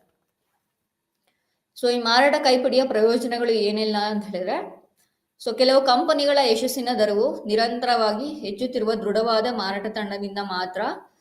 ಸೊ ಇದು ಸಂಪನ್ಮೂಲಗಳೊಂದಿಗೆ ಸುಸಜ್ಜಿತವಾಗಿರುತ್ತದೆ. ಸರಿಯಾಗಿ ತರಬೇತಿ ಪಡೆದರೆ ಯಾವ ರೀತಿ ವ್ಯವಹರಿಸಬೇಕು ಎಂದು ಇದು ನಮಗೆ ಒಂದು ಮಾಹಿತಿಯನ್ನು ನೀಡ್ತಾ ಹೋಗುತ್ತೆ. ಸೊ ಗ್ರಾಹಕರು ನಿರ್ದಿಷ್ಟ ಕಂಪನಿಯು ನೀಡುವ ಉತ್ಪನ್ನಗಳು ಅಥವಾ ಸೇವೆಗಳ ಅನುಕೂಲಗಳು ಮಾರಾಟ ತಂಡಗಳಿಗೆ ನಿಖರವಾಗಿ ತಿಳಿದಿರಬೇಕಾಗುತ್ತೆ. ಮತ್ತು ಸಮಾಲೋಚನೆಯ ಪ್ರಮುಖ ಕೌಶಲ್ಯಗಳು, ನಿರ್ಗಳ ಸಂವಹನ ಕೌಶಲ್ಯಗಳು ಮತ್ತು ಸಕಾರಾತ್ಮಕ ದೃಷ್ಟಿಕೋನವು ಮಾರಾಟ ತಂಡವನ್ನು ಸಂಪರ್ಕಿಸಲು ಸಹಾಯ ಮಾಡ್ತಾ ಹೋಗುತ್ತೆ. ಸೊ ಮೊದಲನೇ ಪ್ರಯೋಜನ ಏನಂತ ಹೇಳಿದ್ರೆ, ಸೊ ಕಂಪನಿನ ಯಶಸ್ಸು, ಕಂಪನಿಯ ಏಳಿಗೆ ಅಥವಾ ಯಶಸ್ಸು ಯಾವಾಗಲೂ ಅಷ್ಟೇ ಈ ಮಾರಾಟದ ಕೈಪಿಡಿಯ ಮೇಲೆ ಆಧಾರವಾಗಿರುತ್ತೆ. ಯಾಕಂತ ಹೇಳಿದ್ರೆ ಸೊ ಇದು ನಮಗೆ ಬೇಸಿಕ್ ಇನ್ಫಾರ್ಮೇಶನ್ ಕೊಡ್ತಾ ಹೋಗುತ್ತೆ. ಯಾವ ರೀತಿ ನಾವು ಸೇಲ್ ಮಾಡಬೇಕು ಅಥವಾ ಯಾವ ರೀತಿ ಮಾರಾಟ ಮಾಡಬೇಕು, ಯಾವ ರೀತಿ ನಾವು ಕಸ್ಟಮರ್ ಜೊತೆಗೆ ವ್ಯವಹರಿಸಬೇಕು ಅಂತ ಹೇಳಿ ಸೊ ಈ ಮಾರಾಟ ಕೈಪಿಡಿಯು ಸಹ ಎಲ್ಲ ಇನ್ಫಾರ್ಮೇಶನ್ ಕೊಡ್ತಾ ಹೋಗುತ್ತೆ. ಅದು ಮೊದಲನೇ ಪ್ರಯೋಜನ. ಎರಡನೇದಾಗಿ ಸೊ ಕಂಪನಿ ಏನೆಲ್ಲ ವಸ್ತುಗಳನ್ನ ನೀಡ್ತಿದೆ, ಉತ್ಪನ್ನಗಳು ಅಥವಾ ಸೇವೆಗಳನ್ನ ನೀಡ್ತಿದೆ ಗ್ರಾಹಕರಿಗೆ, ಮತ್ತೆ ಯಾವ ರೀತಿ ಮಾರಾಟ ತಂಡಗಳು ಅವುಗಳನ್ನ ಮಾರಾಟ ಮಾಡಬೇಕು ಅಂತ ಹೇಳಿ ಅದಕ್ಕೆ ಬೇಕಾದಂತ ಕೌಶಲ್ಯಗಳು ಮತ್ತೆ ಅದಕ್ಕೆ ಬೇಕಾದಂತ ಕಾರ್ಯತಂತ್ರಗಳನ್ನು ರೂಪಿಸೋದಕ್ಕೆ ಸೊ ಈ ಮಾರಾಟ ತಂಡಕ್ಕೆ ಇದು ಸಹಾಯಕಾರಿಯಾಗಿರುತ್ತಾ ಹೋಗುತ್ತದೆ. ಗ್ರಾಹಕರ ಸಾಕಷ್ಟು ತರಬೇತಿಯೊಂದಿಗೆ ಪೂರಕವಾಗಿರಬೇಕು. ಮತ್ತೆ ಕಾರ್ಯವೈಖರಿ, ಉತ್ಪನ್ನಗಳ ವೈಶಿಷ್ಟ್ಯತೆ ಮತ್ತು ಅವರು ಇತರರ ಮೇಲೆ ಸ್ಪರ್ಧಾತ್ಮಕ ಪ್ರಯೋಜನವನ್ನು ಹೊಂದಿರುತ್ತಾರೆ. ಸೊ ಈ ಕೈಪಿಡಿಯ ನಂತರದ ಪ್ರಯೋಜನ ಏನು ಅಂತ ಹೇಳಿದ್ರೆ, ಸೊ ಈ ಕೈಪಿಡಿಯಿಂದ ಏನಾಗುತ್ತೆ ಅಂತ ಹೇಳಿದ್ರೆ ನಾವು ಸ್ಪರ್ಧಾತ್ಮಕ ಪ್ರಯೋಜನ ಪಡ್ಕೊಳ್ತಾ ಹೋಗ್ಬೋದು. ಈ ಸ್ಪರ್ಧಾತ್ಮಕ ಪ್ರಪಂಚದಲ್ಲಿ ನಾವ್ ಯಾವ್ದೆಲ್ಲ ಕಾರ್ಯತಂತ್ರಗಳನ್ನ ರೂಪಿಸಿದ್ರು ಸಹ ಅದು ವೇಸ್ಟ್ ಆಗ್ತಾ ಹೋಗುತ್ತೆ. ಯಾಕಂತ ಹೇಳಿದ್ರೆ ಪ್ರತಿಯೊಂದು ಕಂಪನಿಯು ಸಹ ತನ್ನದೇ ಆದಂತ ಹೊಸ ಕಾರ್ಯತಂತ್ರದೊಂದಿಗೆ ಸೊ ಮಾರ್ಕೆಟ್ಗೆ ಬರ್ತಾ ಹೋಗುತ್ತೆ. ಸೊ ಅವ್ರನ್ನೆಲ್ಲ ನಾವು ಟ್ಯಾಕಲ್ ಮಾಡ್ಬೇಕು ಅಂತ ಹೇಳಿದ್ರೆ ಅಥವಾ ಅವ್ರಿಗೆಲ್ಲ ನಾವು ಕಾಂಪಿಟೇಷನ್ ಕೊಡ್ಬೇಕು ಅಂತ ಹೇಳಿದ್ರೆ ಈ ಮಾರಾಟ ಕೈಪಿಡಿಯು ಸಹ ನಮ್ಗೆ ಸಹಾಯ ಮಾಡ್ತಾ ಹೋಗುತ್ತೆ. ಯಾವ ರೀತಿ ಅಂತ ಹೇಳಿದ್ರೆ ಮಾರಾಟ ಕೈಪಿಡಿಯಿಂದನೇ ಮಾತ್ರ ನಾವು ಮಾರಾಟಗಾರರಿಗೆ ಒಂದಷ್ಟು ಮಾಹಿತಿಯನ್ನ ಕೊಡ್ತಾ ಹೋಗ್ಬೋದು. ಇದು ಒಂದು ರೀತಿ ತರಬೇತಿ ಅಂತ ಹೇಳ್ತಾ ಹೋಗ್ಬೋದು. ಸೊ ಸ್ಪರ್ಧಾತ್ಮಕ ಸಂಸ್ಥೆಗಳ ಮಾರಾಟ ಸಿಬ್ಬಂದಿ ನೀತಿಗಳು, ಕಾರ್ಯಕ್ರಮಗಳು, ಒದಗಿಸಿದ ಉತ್ಪನ್ನಗಳ ಪ್ರಯೋಜನಗಳು ಮತ್ತು ಇತರ ಹಲವು ವಿಷಯಗಳ ಬಗ್ಗೆ ಶಿಕ್ಷಣ ನೀಡಲಾಗಿದೆ. ಇದು ಇಡೀ ವ್ಯವಸ್ಥೆಗೆ ಕಡ್ಡಾಯವಾಗಿರ್ತಾ ಹೋಗುತ್ತದೆ. ಕಂಪನಿಯು ಸ್ಪರ್ಧಾತ್ಮಕವಾಗಿರಲು ಅಂತ ಒಂದೇ ಕಾರಣ ಇದು ಮಾರಾಟ ತಂಡವು ನವೀಕರಿಸುತ್ತದೆ. ಮಾರಾಟದ ಕೈಪಿಡಿಯು ಸೊ ಇದನ್ನು ಒದಗುವಂತೆ ಮಾಡಲಾಗುತ್ತದೆ. ನಿರೀಕ್ಷಿತ ಕಾರ್ಯಕ್ಷಮತೆಯ ಪ್ರಮುಖ ಮೆಟ್ರಿಕ್ಗಳು ಮತ್ತು ಮಾನದಂಡಗಳು ಮೂಲಭೂತವಾಗಿ ಮಾರಾಟ ದಾಖಲೆ ದೊಡ್ಡ ಸಂಖ್ಯೆಯ ಪ್ರಯೋಜನಗಳನ್ನು ಒದಗಿಸುತ್ತದೆ. ಸೊ ಕಂಪನಿಯ ಮಾರಾಟ ಕೈಪಿಡಿಯ ಪ್ರಯೋಜನಗಳು ಏನಂತ ಹೇಳಿದ್ರೆ, ಸೊ ಕಂಪನಿಯ ಯಶಸ್ಸಿಗೆ ಇದು ಕಾರಣವಾಗಿರ್ತಾ ಹೋಗುತ್ತೆ. ಮತ್ತೆ ಕಂಪನಿಯು ನೀಡುತ್ತಿರುವಂತಹ ಉತ್ಪನ್ನ, ಸೇವೆಗಳು, ಅನುಕೂಲಗಳು ಪ್ರತಿಯೊಂದನ್ನು ಸಹ ನಾವೇನ್ ಮಾಡ್ಬೋದು, ಮಾರಾಟ ತಂಡಕ್ಕೆ ಸಂಪರ್ಕಿಸೋಕೆ ಈ ಕೈಪಿಡಿ ಸಹಾಯ ಮಾಡ್ತಾ ಹೋಗುತ್ತೆ. ಮತ್ತೆ ಇಲಾಖೆಯ ಕಾರ್ಯವೈಖರಿ, ಉತ್ಪನ್ನಗಳ ವೈಶಿಷ್ಟ್ಯತೆ ಬಗ್ಗೆ ಗಮನ ಹರಿಸೋಕ್ಕೂ ಸಹ ಈ ಮಾರಾಟ ಕೈಪಿಡಿ ಸಹಾಯ ಮಾಡ್ತಾ ಹೋಗುತ್ತೆ. ಮತ್ತೆ ಸ್ಪರ್ಧಾತ್ಮಕ ಪ್ರಯೋಜನಗಳನ್ನ ಪಡ್ಕೊಳ್ಳೋದಕ್ಕೆ, ಸೊ ಸ್ಪರ್ಧಾತ್ಮಕವಾಗಿ ಎಂಟರ್ಪ್ರೈಸ್ ಯಾವ ರೀತಿ ಮಾರಾಟಗಾರಿಕೆಯನ್ನು ಹೆಚ್ಚಿಸಬಹುದು ಅಥವಾ ಕಂಪನಿಯು ಮಾರಾಟವನ್ನು ಹೆಚ್ಚಿಸ್ತಾ ಹೋಗ್ಬೋದು ಅಂತ ಹೇಳಿ ತಿಳ್ಕೊಳ್ಳೋದಕ್ಕೆ ಈ ಮಾರಾಟ ಕೈಪಿಡಿಯು ಸಹಾಯ ಮಾಡ್ತಾ ಹೋಗುತ್ತೆ. ನಂತರ ಸೊ ಯಾವ್ದೆಲ್ಲ ಪ್ರಯೋಜನಗಳು ಇರ್ತಾ ಹೋಗುತ್ತೆ ಅಂತ ಹೇಳಿ ಸೊ ಇಲ್ಲಿ ನಾವು ನೋಡ್ತಾ ಹೋಗ್ಬೋದು. ಮೊದಲನೇದಾಗಿ ಉದ್ಯೋಗಿಗಳ ದೃಷ್ಟಿಕೋನವು ಸಾಮಾನ್ಯವಾಗಿದೆ. ಸೊ ಅದರಿಂದ ಸಿಬ್ಬಂದಿಯನ್ನು ಉಳಿಸಿಕೊಳ್ಳಲು ಇದು ಪ್ರಯೋಜನಕಾರಿಯಾಗಿದೆ. ಸೊ ಕಂಪನಿಯ ಗುರಿಗಳು ಮತ್ತು ಉದ್ದೇಶಗಳು ಸಾಮಾನ್ಯವಾದಾಗ ಅದು ಯಾವುದಕ್ಕೂ ಅನುಕೂಲಕರವಾಗಿರುತ್ತದೆ. ಸಣ್ಣ ಸಂಖ್ಯೆಯ ಘರ್ಷಣೆಗಳು ಇರುತ್ತವೆ ಮತ್ತು ಕೆಲಸವು ಸುಗಮವಾಗಿ ನಡೆಯುತ್ತದೆ ಎಂದು ಇದರಲ್ಲಿ ನಾವು ನೋಡ್ತಾ ಹೋಗ್ಬೋದು. ಇದು ಎಲ್ಲದರಲ್ಲೂ ಸಮರ್ಥ ಮತ್ತು ವಿಶ್ವಾಸಾರ್ಹ ಸಂವಹನಕ್ಕೆ ದಾರಿ ಮಾಡಿಕೊಡುತ್ತದೆ. ಕ್ರಿಯಾತ್ಮಕ ತಂಡಗಳು ಮಾರಾಟ ಕೈಪಿಡಿಯು ಯಾವುದು ತಪ್ಪು ಸಂವಹನವನ್ನು ನಿರ್ಮೂಲನೆ ಮಾಡುತ್ತದೆ, ಯಾವುದನ್ನಾದರೂ ನಿವಾರಿಸುತ್ತದೆ. ಅವರು ನಿರೀಕ್ಷೆಗಳನ್ನು ಸಂಪರ್ಕಿಸುವಾಗ ತಂಡಗಳ ನಡುವೆ ಒಂದು ರೀತಿಯ ಗೊಂದಲ ಉಂಟಾಗುತ್ತಾ ಹೋಗುತ್ತದೆ. ಸೊ ಕಂಪನಿಲಿರುವಂತಹ ಸಿಬ್ಬಂದಿಯನ್ನ ಉಳಿಸ್ಕೊಳ್ಳೋದಕ್ಕೆ ಇದು ಸಹಾಯಕವಾಗಿರ್ತಾ ಹೋಗುತ್ತೆ. ಯಾಕಂತ ಹೇಳಿದ್ರೆ ಪ್ರತಿಯೊಂದು ವಿಷಯನೂ ಸಹ ನಾವೇನ್ ಮಾಡ್ತೀವಿ, ಈ ಕೈಪಿಡಿಯಲ್ಲಿ ರಚಿಸ್ತಾ ಹೋಗ್ತೀವಿ. ಸೊ ಅದ್ರ ಬೇಸ್ದಾಗ ಏನ್ ಮಾಡ್ತಾರೆ, ಅವ್ರ ಪಾಡಿಗೆ ಅವ್ರು ಕೆಲಸ ಮಾಡ್ತಾ ಹೋಗ್ತಾರೆ ಅಲ್ವಾ. ಸೊ ಯಾವಾಗ ಕಂಪನಿ ಸಿಬ್ಬಂದಿ ಹೊರಗಡೆ ಹೋಗ್ತಾರೆ ಅಂತ ಹೇಳಿದ್ರೆ ಒಂದು ಸಣ್ಣ ಸಂಖ್ಯೆಯ ಘರ್ಷಣೆ ಅಲ್ವಾ, ಒಂದು ಘರ್ಷಣೆ ಆಗಿದೆ ಅಂತ ಹೇಳಿದ್ರೆ ಯಾರಿಗೂ ಸಹ ಅಲ್ಲಿ ಕೆಲಸ ಮಾಡಕ್ ಇಷ್ಟ ಇರಲ್ಲ. ಆ ಘರ್ಷಣೆಯಿಂದ ಹೊರಗಡೆ ಬರ್ಬೇಕು ಅಂತ ಹೇಳಿ ಏನ್ ಮಾಡ್ತೀವಿ, ಸೊ ಅಲ್ಲಿ ರಿಸೈನ್ ಮಾಡಿ ನಾವು ಬೇರೆ ಕಡೆ ಹೋಗ್ಬಿಡ್ತೀವಿ. ಸೊ ಅಲ್ಲಿ ನಾವೇನ್ ಮಾಡ್ತೀವಿ, ಎಫೆಕ್ಟಿವ್ ಆಗಿರುವಂತ ಸಿಬ್ಬಂದಿಯೂ ಸಹ ನಾವು ಕಳ್ಕೊಳ್ತಾ ಹೋಗ್ತೀವಿ. ಸೊ ಆ ಸಿಬ್ಬಂದಿಯನ್ನ ಅಲ್ಲೇ ಉಳಿಸ್ಕೊಳ್ಳೋದಕ್ಕೋಸ್ಕರ ಏನ್ ಮಾಡ್ತೀವಿ, ಈ ಮಾರಾಟ ಕೈಪಿಡಿಯಲ್ಲಿ ಕಂಪ್ಲೀಟ್ ಇನ್ಫಾರ್ಮೇಶನ್ ಏನೆಲ್ಲ ಬೇಕಾಗುತ್ತಾ ಹೋಗ್ತೋ ಮಾಹಿತಿ ಅದನ್ನೆಲ್ಲನೂ ಸಹ ನಾವು ಪ್ರೊವೈಡ್ ಮಾಡೋದ್ರಿಂದ ಆ ಸಿಬ್ಬಂದಿಯನ್ನ ಅಲ್ಲೇ ಉಳಿಸ್ಕೊಳ್ತಾ ಹೋಗ್ಬೋದು. ಸೊ ಎರಡನೇ ಪ್ರಯೋಜನ ಏನಂತ ಹೇಳಿದ್ರೆ, ಕಂಪನಿಯ ಆದ್ಯತೆಗಳನ್ನು ನೇರವಾಗಿ ಹೊಂದಿಸಲಾಗಿದೆ ಮತ್ತು ಮಾರಾಟ ತಂಡವು ಚಾತುರ್ಯತೆಯಿಂದ ಜೋಡಿಸಲ್ಪಟ್ಟಿದೆ. ಸೊ ಕಂಪನಿಯ ಉದ್ದೇಶಗಳೊಂದಿಗೆ ಮಾರಾಟ ಕೈಪಿಡಿಯು ಒಂದು ನಿಲುಗಡೆಗೆ ಪರಿಹಾರವಾಗಿದೆ. ಅವರ ಕಾರ್ಯಕ್ಷಮತೆ ಇಡೀ ಸಂಸ್ಥೆಗೆ ಹೇಗೆ ಪ್ರಯೋಜನಕಾರಿಯಾಗಿದೆ ಎಂದು ಅರ್ಥ ಮಾಡಿಕೊಳ್ಳಲು ಇಲಾಖೆಯು ಮಾರಾಟ ಪ್ರಕ್ರಿಯೆಯ ಬಗ್ಗೆ ಎಲ್ಲಾ ದಾಖಲೆಗಳನ್ನ ದಾಖಲಿಸ್ತಾ ಹೋಗ್ತಾರೆ. ಸಾಂಸ್ಥಿಕ ಸಂಸ್ಕೃತಿಯನ್ನು ಮಾಡುವ ತಂಡ ಪರಿಣಾಮಕಾರಿ ಬೋರ್ಡಿಂಗ್ ವ್ಯವಸ್ಥೆಯನ್ನು ಹೆಚ್ಚಿಸುತ್ತದೆ. ಸೊ ಕಂಪನಿ ಯಾವ ವಿಷಯಗಳಿಗೆ ಆದ್ಯತೆಯನ್ನು ನೀಡುತ್ತಾ ಹೋಗ್ಬೇಕು, ಮಾರಾಟ ತಂಡವನ್ನ ಜೋಡಿಸೋದಕ್ಕೆ ಕಂಪನಿಗೆ ತಕ್ಕನಾಗಿ ಅಂತ ಹೇಳಿ ಈ ಮಾರಾಟ ಕೈಪಿಡಿಯು ಸಹಾಯ ಮಾಡ್ತಾ ಹೋಗುತ್ತೆ. ಸೊ ಮಾರಾಟ ಕೈಪಿಡಿಯಲ್ಲಿ ನಾವೆಲ್ಲ ಕಂಪನಿಯ ಉದ್ದೇಶಗಳಿದೆ, ಆ ಉದ್ದೇಶಕ್ಕೆ ತಕ್ಕಂತೆ ಯಾವ ರೀತಿ ನಾವು ಕೆಲಸ ನಿರ್ವಹಿಸಬೇಕು ಅಂತ ಹೇಳಿ ಪ್ರತಿಯೊಂದು ಸಹ ಇರೋದ್ರಿಂದ ಸೊ ಅಲ್ಲಿ ಕಂಪನಿ ಯಾವುದಕ್ಕೆ ಹೆಚ್ಚಿನ ಆದ್ಯತೆ ಕೊಡ್ಬೇಕು ಅಂತನೂ ಸಹ ಅಲ್ಲಿ ಹೈಲೈಟ್ ಆಗೋದ್ರಿಂದ ಸೊ ಮಾರಾಟ ತಂಡವು ಸಹ ಟೆಕ್ನಿಕ್ಸ್ ನ ಯೂಸ್ ಮಾಡ್ತಾ ಹೋಗುತ್ತೆ. ತನ್ನ ಚಾತುರ್ಯದಿಂದ ಮಾರುಕಟ್ಟೆಯಲ್ಲಿ ವಸ್ತುಗಳನ್ನ ಸೇಲ್ ಮಾಡಕ್ಕೆ ಅವರು ಫೋಕಸ್ ಮಾಡೋದ್ರಿಂದ ಅಲ್ಲಿ ಏನ್ ಮಾಡ್ಬೋದು, ಕಂಪನಿಗೆ ನೇರವಾಗಿ ಅದು ಸಹಾಯ ಮಾಡ್ತಾ ಹೋಗುತ್ತೆ.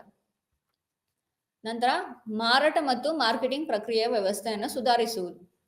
ಸೊ ಮಾರಾಟ ಕೈಪಿಡಿ ಏನ್ ಮಾಡುತ್ತೆ ಅಂತ ಹೇಳಿದ್ರೆ ಕಂಪನಿಯ ಅಭಿವೃದ್ಧಿಯ ಗುರಿಗಳು ಮತ್ತು ಅದನ್ನ ಯಾವ ರೀತಿ ಸಾಧಿಸಬೇಕು ಅನ್ನೋದಕ್ಕೆ ಸಹಾಯ ಮಾಡ್ತಾ ಹೋಗುತ್ತೆ. ಮಾರಾಟ ಮತ್ತು ಮಾರುಕಟ್ಟೆ ಪ್ರಕ್ರಿಯೆ ಮಾರುಕಟ್ಟೆಯನ್ನು ವಶಪಡಿಸಿಕೊಳ್ಳಲು ಮತ್ತು ಗ್ರಾಹಕರನ್ನು ಹೆಚ್ಚಿಸಲು ಸೊ ಇದು ಪ್ರಚಾರ ಮಾಡಲಾಗುತ್ತದೆ.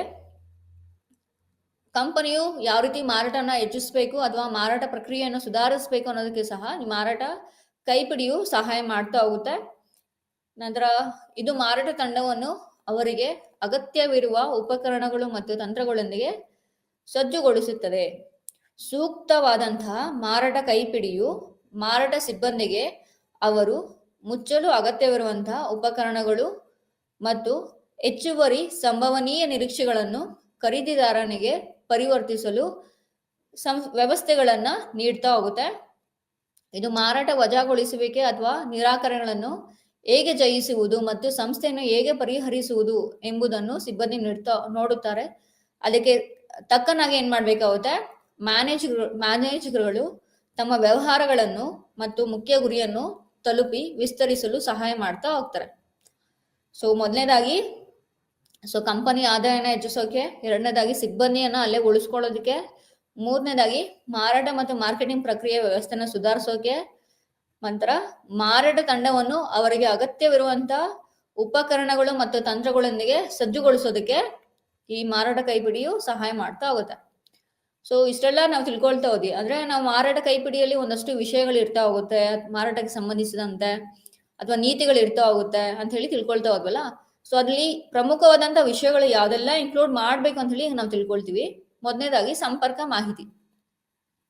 ಸೊ ಮಾರಾಟ ಕೈಪಿಡಿಯಲ್ಲಿ ಮೊದಲನೇದಾಗಿ ಸಂಪರ್ಕ ಮಾಹಿತಿಯನ್ನ ಕೊಡ್ತಾ ಹೋಗ್ಬೇಕಾಗುತ್ತೆ. ಯಾಕಂತ ಹೇಳಿದ್ರೆ ಸೊ ಇಲ್ಲಿ ಯಾರನ್ನ ಕಂಪನಿಯಲ್ಲಿ ಮೀಟ್ ಮಾಡ್ಬೇಕು ಅಂದ್ರೆ ಗ್ರಾಹಕರಿಗೆ ಏನಾದ್ರು ಪ್ರಾಬ್ಲಮ್ ಇದೆ ಅಂತ ಹೇಳಿದಾಗ, ದೂರನ ನೀಡ್ಬೇಕು ಅಂತ ಹೇಳಿದಾಗ, ಸೊ ಯಾರಿಗೆ ಅವರು ಸಂಪರ್ಕ ಮಾಡ್ಬೇಕಂತ ಹೇಳಿ ಮೊದಲನೇದಾಗಿ ಸಂಪರ್ಕ ಮಾಹಿತಿಯನ್ನು ನೀಡಿರ್ಬೇಕಾಗುತ್ತೆ. ಸೊ ಹಲವಾರು ಜನರು ಸಂಪರ್ಕಗಳಿಗೆ ಸಂಬಂಧಿಸಿದ ಮಾಹಿತಿ ಆಗಿರುತ್ತದೆ. ಸೊ ಮಾರಾಟದ ದಾಖಲೆಯಲ್ಲಿ ವಿವಿಧ ಡೊಮೈನ್ಗಳನ್ನು ವಿವರಿಸಲಾಗಿದೆ. ಇದು ದೂರವಾಣಿ ಸಂಖ್ಯೆಗಳನ್ನು ಒಳಗೊಂಡಿರುತ್ತದೆ ಮತ್ತು ಮಾರಾಟಗಾರ ಉತ್ಪನ್ನ ಅಥವಾ ಸೇವೆಯ ಕುರಿತು ಹೆಚ್ಚುವರಿ ಡೇಟಾವನ್ನು ಪಡೆಯಲು ಇಮೇಲ್ ವಿಳಾಸವನ್ನು ಸಹ ನೀಡಿರ್ತಾ ಹೋಗ್ಬೇಕಾಗುತ್ತೆ. ಸಂಪರ್ಕ ಮಾಹಿತಿಲಿ ಏನೆಲ್ಲ ಇನ್ಫಾರ್ಮೇಶನ್ ಇರ್ಬೇಕು ಅಂತ ಹೇಳಿದ್ರೆ, ಸೊ ಯಾರನ್ನ ಸಂಪರ್ಕಿಸ್ಬೇಕು, ಮತ್ತೆ ದೂರವಾಣಿ ಸಂಖ್ಯೆಗಳು, ಜೊತೆಗೆ ಇಮೇಲ್ ವಿಳಾಸ.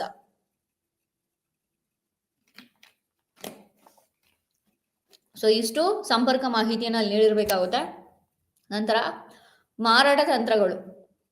ಸೊ ಕಂಪನಿಯಲ್ಲಿ ಗುರಿ ಮಾರುಕಟ್ಟೆ ಯಾವುದು, ಮಾರುಕಟ್ಟೆ ಗಾತ್ರ ಏನು, ಮಾರಾಟ ಚಕ್ರ ಯಾವ ರೀತಿ ಇದೆ, ಆದರ್ಶ ಕ್ಲೈಂಟ್ ಪ್ರೊಫೈಲ್ ಬಗ್ಗೆ, ಪ್ರಸ್ತುತ ಗ್ರಾಹಕರು ಎಷ್ಟು ಜನ ಇದ್ದಾರೆ, ಮತ್ತೆ ಉಲ್ಲೇಖಗಳು, ಪತ್ರಿಕಾ ಸೂಚನೆಗಳು ಮತ್ತು ಪ್ರತಿಕೂಲತೆಯನ್ನು ನಿವಾರಿಸಲು ಮುಂತಾದ ಉದಾಹರಣೆಗಳ ಜೊತೆಗೆ ಏನ್ ಮಾಡ್ಬೇಕಾಗುತ್ತೆ, ಮಾರಾಟ ಕೈಪಿಡಿಯಲ್ಲಿ ಅವರು ನೀಡ್ತಾ ಹೋಗ್ಬೇಕಾಗುತ್ತೆ. ಸೊ ಇದು ಒಂದು ಪ್ಯಾಸೇಜ್ ನಲ್ಲಿ ಇರಿಸಬೇಕು, ಮತ್ತೆ ಬುಲೆಟ್ ಪಾಯಿಂಟ್ಗಳನ್ನ ಅವರು ಯೂಸ್ ಮಾಡ್ತಾ ಹೋಗ್ಬೇಕಾಗುತ್ತೆ. ಸೊ ಸಂಪರ್ಕ ಮಾಹಿತಿಲಿ ಏನ್ ಮಾಡ್ತೀರಾ, ಯಾರನ್ನ ಸಂಪರ್ಕಿಸ್ಬೇಕು ಅಂದ್ರೆ ದೂರವಾಣಿ ಸಂಖ್ಯೆ ಜೊತೆಗೆ ಕಂಪನಿಯ ಇಮೇಲ್ ವಿಳಾಸ ಇಷ್ಟು ಕೊಟ್ಟಿರ್ತೀರಾ. ಮಾರಾಟ ತಂತ್ರದಲ್ಲಿ ಏನೇನು ವಿಷಯ ನಾವು ಕೊಡ್ತೀವಿ ಅನ್ನೋದನ್ನ ನಾವೇನ್ ಮಾಡ್ಬೇಕು, ಪ್ಯಾಸೇಜ್ ರೀತಿಲಿ ಅಂದ್ರೆ ಪ್ಯಾರಾಗ್ರಾಫ್ ವೈಸ್ ಅಲ್ಲಿ ಏನ್ ಮಾಡ್ತೀವಿ, ನಾವು ಬರ್ದ್ಬಿಟ್ಟು ಅಲ್ಲಿ ಬುಲೆಟ್ ಪಾಯಿಂಟ್ಸ್ ನ ಯೂಸ್ ಮಾಡ್ತಾ ಹೋಗ್ತೀವಿ. ಸೊ ಬುಲೆಟ್ ಪಾಯಿಂಟ್ಗಳಲ್ಲಿ ಪಟ್ಟಿ ಮಾಡಲಾಗಿದೆ. ಮತ್ತೆ ಇದು ವಸ್ತುನಿಷ್ಠ ಇರ್ಬೋದು, ಅಥವಾ ಮಾರುಕಟ್ಟೆ ಇರ್ಬೋದು, ಮಾರುಕಟ್ಟೆ ಗಾತ್ರ ಇರ್ಬೋದು, ಅಥವಾ ಮಾರುಕಟ್ಟೆ ಚಕ್ರ, ಆದರ್ಶ ಕ್ಲೈಂಟ್ ಪ್ರೊಫೈಲ್ ಮತ್ತು ಪ್ರಸ್ತುತ ಗ್ರಾಹಕರು ಅಥವಾ ಉಲ್ಲೇಖಗಳ ಪರಿಷ್ಕರಣೆಯನ್ನ ಅವರು ಜೋಡಿಸಿ ಏನ್ ಮಾಡ್ಬೇಕಾಗುತ್ತೆ, ಒಂದಷ್ಟು ಪ್ಯಾಸೇಜ್ ಅಲ್ಲಿ ನೀಡ್ತಾ ಹೋಗ್ಬೇಕಾಗುತ್ತೆ. ಇಲ್ಲೆಲ್ಲಾನು ಸಹ ನಾವು ಸೆಂಟೆನ್ಸ್ ಫಾರ್ಮೇಶನ್ ಅಲ್ಲ, ಪ್ಯಾಸೇಜ್ ನ ಯೂಸ್ ಮಾಡಿ ಬುಲೆಟ್ ಪಾಯಿಂಟ್ಸ್, ಒಂದೊಂದು ಬುಲೆಟ್ ಪಾಯಿಂಟ್ಸ್ ನ ಕೊಟ್ಬಿಟ್ಟು ಸೊ ಈ ಮಾರಾಟ ತಂತ್ರಗಳ ಬಗ್ಗೆ ಮಾರಾಟ ಕೈಪಿಡಿಯಲ್ಲಿ ನಾವು ವಿಷಯಗಳನ್ನ ನೀಡ್ತಾ ಹೋಗ್ಬೇಕಾಗುತ್ತೆ. ನಂತರ ಕಂಪನಿಯ ಉತ್ಪನ್ನಗಳು ಮತ್ತು ಉತ್ಪನ್ನಗಳ ಪ್ರದರ್ಶನ. ಸೊ ಇಲ್ಲಿ ನಾವೇನ್ ಮಾಡ್ತೀವಿ, ಕಂಪನಿ ಉತ್ಪನ್ನದ ಕೊಡುಗೆ ಮತ್ತೆ ಪ್ರಮುಖ ಅಂಶಗಳು ಯಾವುವು ಮತ್ತು ಅವುಗಳ ಅನುಕೂಲಗಳ ಪಟ್ಟಿ, ವಸ್ತುಗಳ ಪ್ರದರ್ಶನದ ವೈಶಿಷ್ಟ್ಯಗಳು, ಮುಖ್ಯಾಂಶಗಳು, ಸಾಮಾನ್ಯ ಗ್ರಾಹಕರ ಪ್ರಶ್ನೆಗಳು ಮತ್ತು ಉತ್ಪನ್ನಕ್ಕೆ ಸಂಬಂಧಿಸಿದ ಹೇಳಿಕೆಗಳು, ನವೀಕರಣಗಳು, ಇಷ್ಟೆಲ್ಲ ಅಂಶಗಳನ್ನ ಏನ್ ಮಾಡ್ತೀವಿ, ಸೊ ಅಲ್ಲಿ ನಾವು ಪಟ್ಟಿ ಮಾಡ್ತಾ ಹೋಗ್ತೀವಿ. ಸೊ ಅಲ್ಲಿ ಒಂದು ಪುಟದ ಮಾರಾಟ ಮಾರ್ಗದರ್ಶಿಗಾಗಿ ಕೇವಲ ಮುಖ್ಯ ಮೂರು ಪ್ರಮುಖ ಅಂಶಗಳನ್ನು ಬಳಸಿಕೊಂಡು ಅವುಗಳ ಅನುಕೂಲಗಳನ್ನು ಸಹ ನಾವು ಅಲ್ಲಿ ಪಟ್ಟಿ ಮಾಡ್ತಾ ಹೋಗ್ಬೇಕಾಗುತ್ತೆ. ಉತ್ಪನ್ನ ಸಾಲಿನಲ್ಲಿ ಉತ್ಪನ್ನಗಳ ಸ್ಥಾನೀಕರಣ, ಪ್ರಮುಖ ನಿಬಂಧನೆಗಳು ಮತ್ತು ಅನುಕೂಲಗಳು, ವೈಶಿಷ್ಟ್ಯಗಳು, ಮುಖ್ಯಾಂಶಗಳು, ಪ್ರದರ್ಶನಗಳು, ಸಾಮಾನ್ಯ ಗ್ರಾಹಕರು ಎದುರಿಸುತ್ತಿರುವ ಪ್ರಶ್ನೆಗಳು, ಸೂಕ್ಷ್ಮವಾಗಿ ಗಮನಿಸಬೇಕಾದ ಪ್ರಮುಖ ಅಂಶಗಳು. ಸೊ ಎಲ್ಲವನ್ನು ಸಹ ಏನ್ ಮಾಡ್ಬೇಕಾಗುತ್ತೆ, ಸ್ಪಷ್ಟವಾಗಿ ಮಾರಾಟ ಕೈಪಿಡಿಯಲ್ಲಿ ನೀಡ್ತಾ ಹೋಗ್ತಾರೆ. ನಂತರ ಪ್ರಮುಖ ಸ್ಪರ್ಧಿಗಳ ಪಟ್ಟಿ. ಸ್ಪರ್ಧೆಯು ಅತ್ಯಂತ ಸೂಕ್ತವಾದಂತಹ ಮಾರ್ಗವಾಗಿದೆ. ಸೊ ಇದು ಪ್ರಮುಖ ಡೇಟಾವನ್ನು ತೋರಿಸುತ್ತದೆ. ಉತ್ಪನ್ನಗಳ ಬೆಲೆಯನ್ನು ಸಂಯೋಜಿಸಲು ಸೊ ಇದು ಸೂಕ್ತವಾಗಿದೆ ಮತ್ತು ಸೇವೆಗಳನ್ನು ನೀಡಲಾಗುತ್ತದೆ. ಸೊ ಗುಣಗಳು, ಲೋಪದೋಷಗಳು ಮತ್ತು ಒಂದು ಸೇರದಂತ ಪ್ರಮುಖ ಸ್ಪರ್ಧಿಗಳ ಕುರಿತು ಕಿರು ವಿಮರ್ಶೆಗಳು. ಒಂದೆರಡು ಸ್ಪರ್ಧಿಗಳಿದ್ದರೆ ಅವರ ವ್ಯವಸ್ಥೆಯ ರೂಪರೇಖೆಯ ಮೌಲ್ಯಯುತವಾಗಿರುತ್ತದೆ. ಅಂದಿನಿಂದ ಹಲವಾರು ಪ್ರತಿಸ್ಪರ್ಧಿಗಳು ಹೋಲಿಸಬಹುದಾದ ವರ್ಗಗಳಿಗೆ ಸೇರಿರುತ್ತಾರೆ. ಒಬ್ಬರು ವಿಶಾಲವಾಗಿ ಚಿತ್ರಿಸಬೇಕಾಗುವುದು ಆ ವರ್ಗೀಕರಣದಲ್ಲಿ ಈ ಪ್ರಮುಖ ಸ್ಪರ್ಧಿಗಳ ವಿರುದ್ಧ ಹೋಗುವಂತ ತಂತ್ರ ಒಂದು ಇರಬಹುದು. ಅಂತೆಯೇ ಅಸ್ತಿತ್ವದಲ್ಲಿರುವುದಕ್ಕೆ ಪ್ರತಿಸ್ಪರ್ಧಿ ಏನು ಹೇಳುತ್ತಾನೆ ಎಂಬುದರ ವಿಮರ್ಶೆಗಳನ್ನು ಸಂಯೋಜಿಸುವ ಅಗತ್ಯವಿದೆ. ಸೊ ಉತ್ಪನ್ನಗಳ ಪ್ರದರ್ಶನದಲ್ಲಿ ಏನ್ ಮಾಡ್ಬೇಕಾಗುತ್ತೆ, ಯಾವ ಉತ್ಪನ್ನಗಳನ್ನ ನೀಡ್ತಿದ್ದಾರೆ, ಮತ್ತೆ ಅವಳ ಅಂಶಗಳೇನು, ಅನುಕೂಲಗಳೇನು, ಮತ್ತೆ ಪ್ರದರ್ಶನಗಳೇನು, ಮುಖ್ಯಾಂಶಗಳೇನು, ವೈಶಿಷ್ಟ್ಯತೆಗಳೇನು, ಪ್ರತಿಯೊಂದನ್ನು ಸಹ ಏನ್ ಮಾಡ್ಬೇಕಾಗುತ್ತೆ, ಅವರು ಸ್ಪಷ್ಟವಾಗಿ ಹೇಳ್ತಾ ಹೋಗ್ಬೇಕಾಗುತ್ತೆ. ಮಾರಾಟ ಕೈಪಿಡಿಯಲ್ಲಿ ಪ್ರಮುಖ ಸ್ಪರ್ಧಿಗಳ ಪಟ್ಟಿಗಳನ್ನ ಸಹ ಏನ್ ಮಾಡ್ಬೇಕಾಗುತ್ತೆ, ಆ ಕೈಪಿಡಿಯಲ್ಲಿ ನೀಡ್ತಾ ಹೋಗ್ಬೇಕಾಗುತ್ತೆ. ಸೊ ಅದರಲ್ಲಿ ಒಬ್ಬ ಸ್ಪರ್ಧಿ ಇದಾರೆ ಅಂತ ಹೇಳಿದ್ರೆ, ಒಬ್ರು ಕಾಂಪಿಟೇಟರ್ ಇದಾರೆ ಅಂತ ಹೇಳಿದ್ರೆ ಏನ್ ಮಾಡ್ಬೇಕಾಗುತ್ತೆ, ಒಂದು ಕಿರು ವಿಮರ್ಶೆ, ಯಾವ ರೀತಿ ನಮ್ಮಿಬ್ರ ಮಧ್ಯೆ ಸ್ಪರ್ಧೆ ನಡೀತಿದೆ ಅಂತ ಹೇಳಿ ಒಂದು ಕಿರು ವಿಮರ್ಶೆನ ನೀಡ್ತಾ ಹೋಗ್ಬೇಕಾಗುತ್ತೆ. ಅಥವಾ ಒಂದು ಅಥವಾ ಎರಡು ಜಾಸ್ತಿ, ಒಂದಕ್ಕಿಂತ ಎರಡು ಸ್ಪರ್ಧಿಗಳಿದ್ರೆ ಅಲ್ಲಿ ಏನ್ ಮಾಡ್ಬೇಕಾಗುತ್ತೆ, ಸೊ ಆ ಪ್ರತಿ ಸ್ಪರ್ಧಿಗಿಂತ ನಾವ್ ಯಾವ ರೀತಿ ಕಂಪನಿಯಲ್ಲಿ ಮಾರಾಟವನ್ನ ಮಾಡ್ತಿದೀವಿ ಅಂತ ಹೇಳಿ ಸಹ ಅಲ್ಲಿ ಏನ್ ಮಾಡ್ಬೋದು, ಹೋಲಿಸಿ ಒಂದಷ್ಟು ವಿಷಯಗಳನ್ನ ಅಲ್ಲಿ ಚಿತ್ರಿಸ್ತಾ ಹೋಗ್ಬೋದು. ಸೊ ಮಾರಾಟ ಕೈಪಿಡಿಯು ಉತ್ಪನ್ನಗಳು, ಮೌಲ್ಯಮಾಪನ, ಗುಣಗಳು, ನ್ಯೂನತೆಗಳು ಮತ್ತು ತಂತ್ರಗಳನ್ನ ಹೇಳ್ತಾ ಹೋಗುತ್ತೆ. ಸೊ ಅಥವಾ ಮುಖ್ಯ ಸ್ಪರ್ಧಿಗಳ ತಂತ್ರಗಳು ಈ ಕೈಪಿಡಿಯಲ್ಲಿ ಒಳಗೊಂಡಿರುತ್ತದೆ. ಅವು ಯಾವ್ಯಾವ ಅಂತ ಹೇಳಿದ್ರೆ ಬೆಲೆ ಅಥವಾ ಮೌಲ್ಯಮಾಪನ. ಸೊ ಇಲ್ಲಿ ನಾವು ಪ್ರತಿಸ್ಪರ್ಧಿಯ ಬಗ್ಗೆ ಮಾಹಿತಿಯನ್ನ ನೀಡ್ತಾ ಹೋಗ್ತೀವಿ ಅಂತ ಹೇಳಿದ್ರಲ್ವಾ.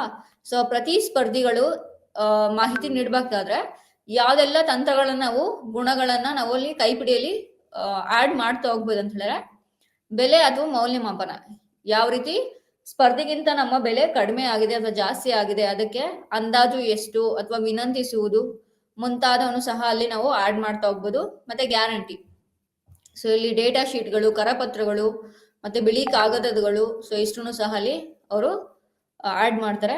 ಮತ್ತೆ ಮಾರಾಟದ ಪ್ರಸ್ತುತಿ, ಸೊ ಇಲ್ಲಿ ಆನ್ಲೈನ್ ಅಲ್ಲಿ ಮಾಡಿದ ವಿಡಿಯೋ ಇರ್ಬೋದು ಅಥವಾ ಪ್ರಸ್ತುತಿಗಳು ಸಹಾಯ ಮಾಡ್ತಾ ಹೋಗುತ್ತೆ. ಗ್ಲಾಸರಿ, ಉತ್ಪನ್ನ ಅಥವಾ ಸೇವೆಗೆ ಸಂಬಂಧಿಸಿದ ನಿಯಮಗಳು ಮತ್ತು ಸಂಕ್ಷೇಪಣೆಗಳು, ದಾಖಲೆ ಅಥವಾ ಸೂಚ್ಯಂಕ. ಸೊ ಇಲ್ಲಿ ಮಾರಾಟ ಕೈಪಿಡಿಯನ್ನು ಯಾವ ರೀತಿ ವಿಸ್ತರಿಸಿದೀವಿ ಅಂತ ಹೇಳಿ ಇಂಡೆಕ್ಸಿಂಗ್ ಕೊಡ್ತಾ ಹೋಗ್ತೀವಿ, ಅಂದ್ರೆ ಇಂಡೆಕ್ಸ್ ನಂಬರ್ಸ್ ಅಂತ ಹೇಳ್ತಾ ಹೋಗ್ತಿಲ್ಲ, ಇಂಡೆಕ್ಸ್ ಪೇಜ್ ಅಂತ ಹೇಳ್ತೀವಲ್ವಾ. ಸೊ ಆ ರೀತಿ ದಾಖಲೆ ಅಥವಾ ಸೂಚ್ಯಂಕವನ್ನು ನೀಡ್ತಾ ಹೋಗ್ತೀವಿ ಒಂದೊಂದು ವಿಷಯಗಳಿಗೂ. ಮತ್ತೆ ಉಲ್ಲೇಖ ಅಥವಾ ವಸ್ತು, ಇಲ್ಲಿ ಸೊ ಹೆಚ್ಚಿನ ಐಟಮ್ ಮಾಹಿತಿಗಾಗಿ ಉಲ್ಲೇಖದ ಪಟ್ಟಿ ಅಥವಾ ಒಂದು ಸಂಸ್ಥೆಯ ಸೈಟ್, ಯಾವ ಸೈಟ್ ಇರ್ಬೋದು ಅಥವಾ ಕಂಪನಿಯ ಮಾಹಿತಿಯನ್ನು ನಾವು ಉಲ್ಲೇಖ ಮಾಡ್ತಾ ಹೋಗ್ತೀವಿ. ಸೊ ಇಷ್ಟು ಒಂದು ಮಾರಾಟ ಕೈಪಿಡಿಯ ಸ್ಪರ್ಧಿಗಳ ತಂತ್ರಗಳನ್ನ ನಾವು ಏನ್ ಮಾಡ್ತೀವಿ, ಕೈಪಿಡಿಯಲ್ಲಿ ಆಡ್ ಮಾಡ್ಕೊಳ್ತಾ ಹೋಗ್ತೀವಿ.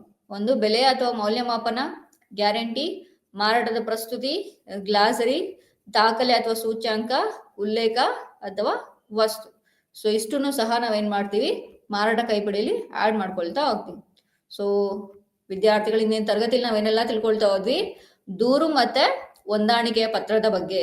ದೂರು ಮತ್ತೆ ಹೊಂದಾಣಿಕೆ ಪತ್ರ ಏನಕ್ಕೆ ಸಹಾಯ ಆಗುತ್ತೆ ಅಂತ ಹೇಳಿದ್ರೆ, ಸೊ ದೂರುಗಳನ್ನ ತಗೊಂಡು ಯಾವ ರೀತಿ ಅದಕ್ಕೆ ಪರಿಹಾರ ಕೊಡ್ತೀವಿ ಗ್ರಾಹಕರ ದೂರುಗಳಿಗೆ ಅನ್ನೋದನ್ನ ನಾವು ದೂರು ಮತ್ತು ಹೊಂದಾಣಿಕೆಗಳ ವರದಿಯಲ್ಲಿ ತಿಳ್ಕೊಳ್ತಾ ಹೋದ್ವಿ. ಮತ್ತೆ ಉತ್ತಮ ಮಾರಾಟದ ವರದಿಯ ಲಕ್ಷಣಗಳ ಬಗ್ಗೆ ತಿಳ್ಕೊಳ್ತಾ ಹೋದ್ವಿ. ಯಾವಾಗಲೂ ಸಹ ಉತ್ತಮ ಮಾರಾಟದ ವರದಿಯು ಸ್ಪಷ್ಟವಾಗಿರ್ತಾ ಹೋಗ್ಬೇಕಾಗುತ್ತೆ, ಸಂಕ್ಷಿಪ್ತವಾಗಿರ್ತಾ ಹೋಗ್ಬೇಕಾಗುತ್ತೆ, ಸಂಪೂರ್ಣವಾಗಿ ಸರಿಯಾದ ವರದಿಯನ್ನು ನೀಡ್ತಾ ಹೋಗಿರ್ಬೇಕಾಗುತ್ತೆ.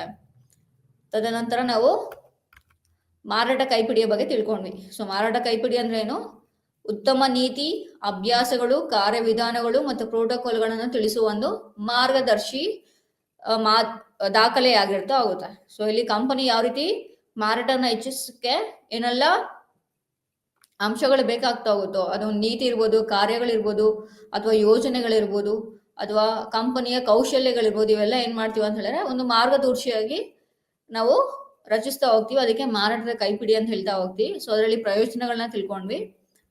ಸೊ ಮಾರಾಟ ಕೈಪಿಡಿಯ ವಿಷಯಗಳ ಬಗ್ಗೆ ತಿಳ್ಕೊಳ್ತಾ ಹೋದ್ವಿ. ಸೊ ಮಾರಾಟ ಕೈಪಿಡಿಯಲ್ಲಿ ಯಾವೆಲ್ಲ ವಿಷಯಗಳು ಇರ್ತಾ ಹೋಗ್ಬೇಕು ಅಂತ ಹೇಳಿದ್ರೆ, ಕಂಪನಿಯ ಸಂಪರ್ಕ ಮಾಹಿತಿ, ಕಂಪನಿಯ ಮಾರಾಟ ತಂತ್ರಗಳು, ಮತ್ತೆ ಕಂಪನಿಯ ಉತ್ಪನ್ನಗಳು ಮತ್ತೆ ಉತ್ಪನ್ನಗಳ ಪ್ರದರ್ಶನ, ಕಂಪನಿಯ ಪ್ರಮುಖ ಸ್ಪರ್ಧಿಗಳ ಪಟ್ಟಿ ಯಾರ್ಯಾರು ಅಂತ ಹೇಳಿ, ಮತ್ತೆ ಆ ಸ್ಪರ್ಧಿಗಳ ತಂತ್ರಗಳಲ್ಲಿ ಏನೆಲ್ಲ ಒಳಗೊಂಡಿರ್ಬೇಕು ಅಂತ ಹೇಳಿದ್ರೆ, ಸೊ ಸ್ಪರ್ಧೆಯ ಬೆಲೆ ಅಥವಾ ಮೌಲ್ಯಮಾಪನ ಅಥವಾ ನಾವು ಕೊಡುವಂತ ಗ್ಯಾರಂಟಿ ಇರ್ಬೋದು, ಮಾರಾಟದ ಪ್ರಸ್ತುತಿ ಇರ್ಬೋದು, ಗ್ಲಾಸರ್ ಇರ್ಬೋದು, ಅಥವಾ ದಾಖಲೆ ಅಥವಾ ಸೂಚ್ಯಾಂಕ, ಮತ್ತೆ ಉಲ್ಲೇಖ ಅಥವಾ ವಸ್ತು. ಸೊ ಎಲ್ಲಾ ಅಂಶಗಳನ್ನ ಒಳಗೊಂಡಿರುವಂತಹ ಮಾರಾಟ ಕೈಪಿಡಿಯನ್ನು ಒಬ್ಬ ಮಾರಾಟಗಾರ ರಚಿಸ್ತಾ ಹೋಗ್ಬೇಕಾಗುತ್ತೆ. ಯಾಕಂತ ಹೇಳಿದ್ರೆ ಕಂಪನಿಯ ಆದಾಯವನ್ನ ಹೆಚ್ಚಿಸೋದಕ್ಕೆ. ಸೊ ಇಂದಿನ ತರಗತಿಯಲ್ಲಿ ನಾವು ಇಷ್ಟೆಲ್ಲ ಅಂಶಗಳನ್ನ ತಿಳ್ಕೊಂಡ್ವಿ. ಸೊ ಮುಂದಿನ ತರಗತಿಯಲ್ಲಿ ನಾವು ಕಂಪನಿಯ ಮಾರಾಟ ಕೈಪಿಡಿಯ ಅಗತ್ಯತೆಗಳನ್ನ ತಿಳ್ಕೊಳ್ತಾ ಹೋಗ್ತೀವಿ. ಧನ್ಯವಾದಗಳು.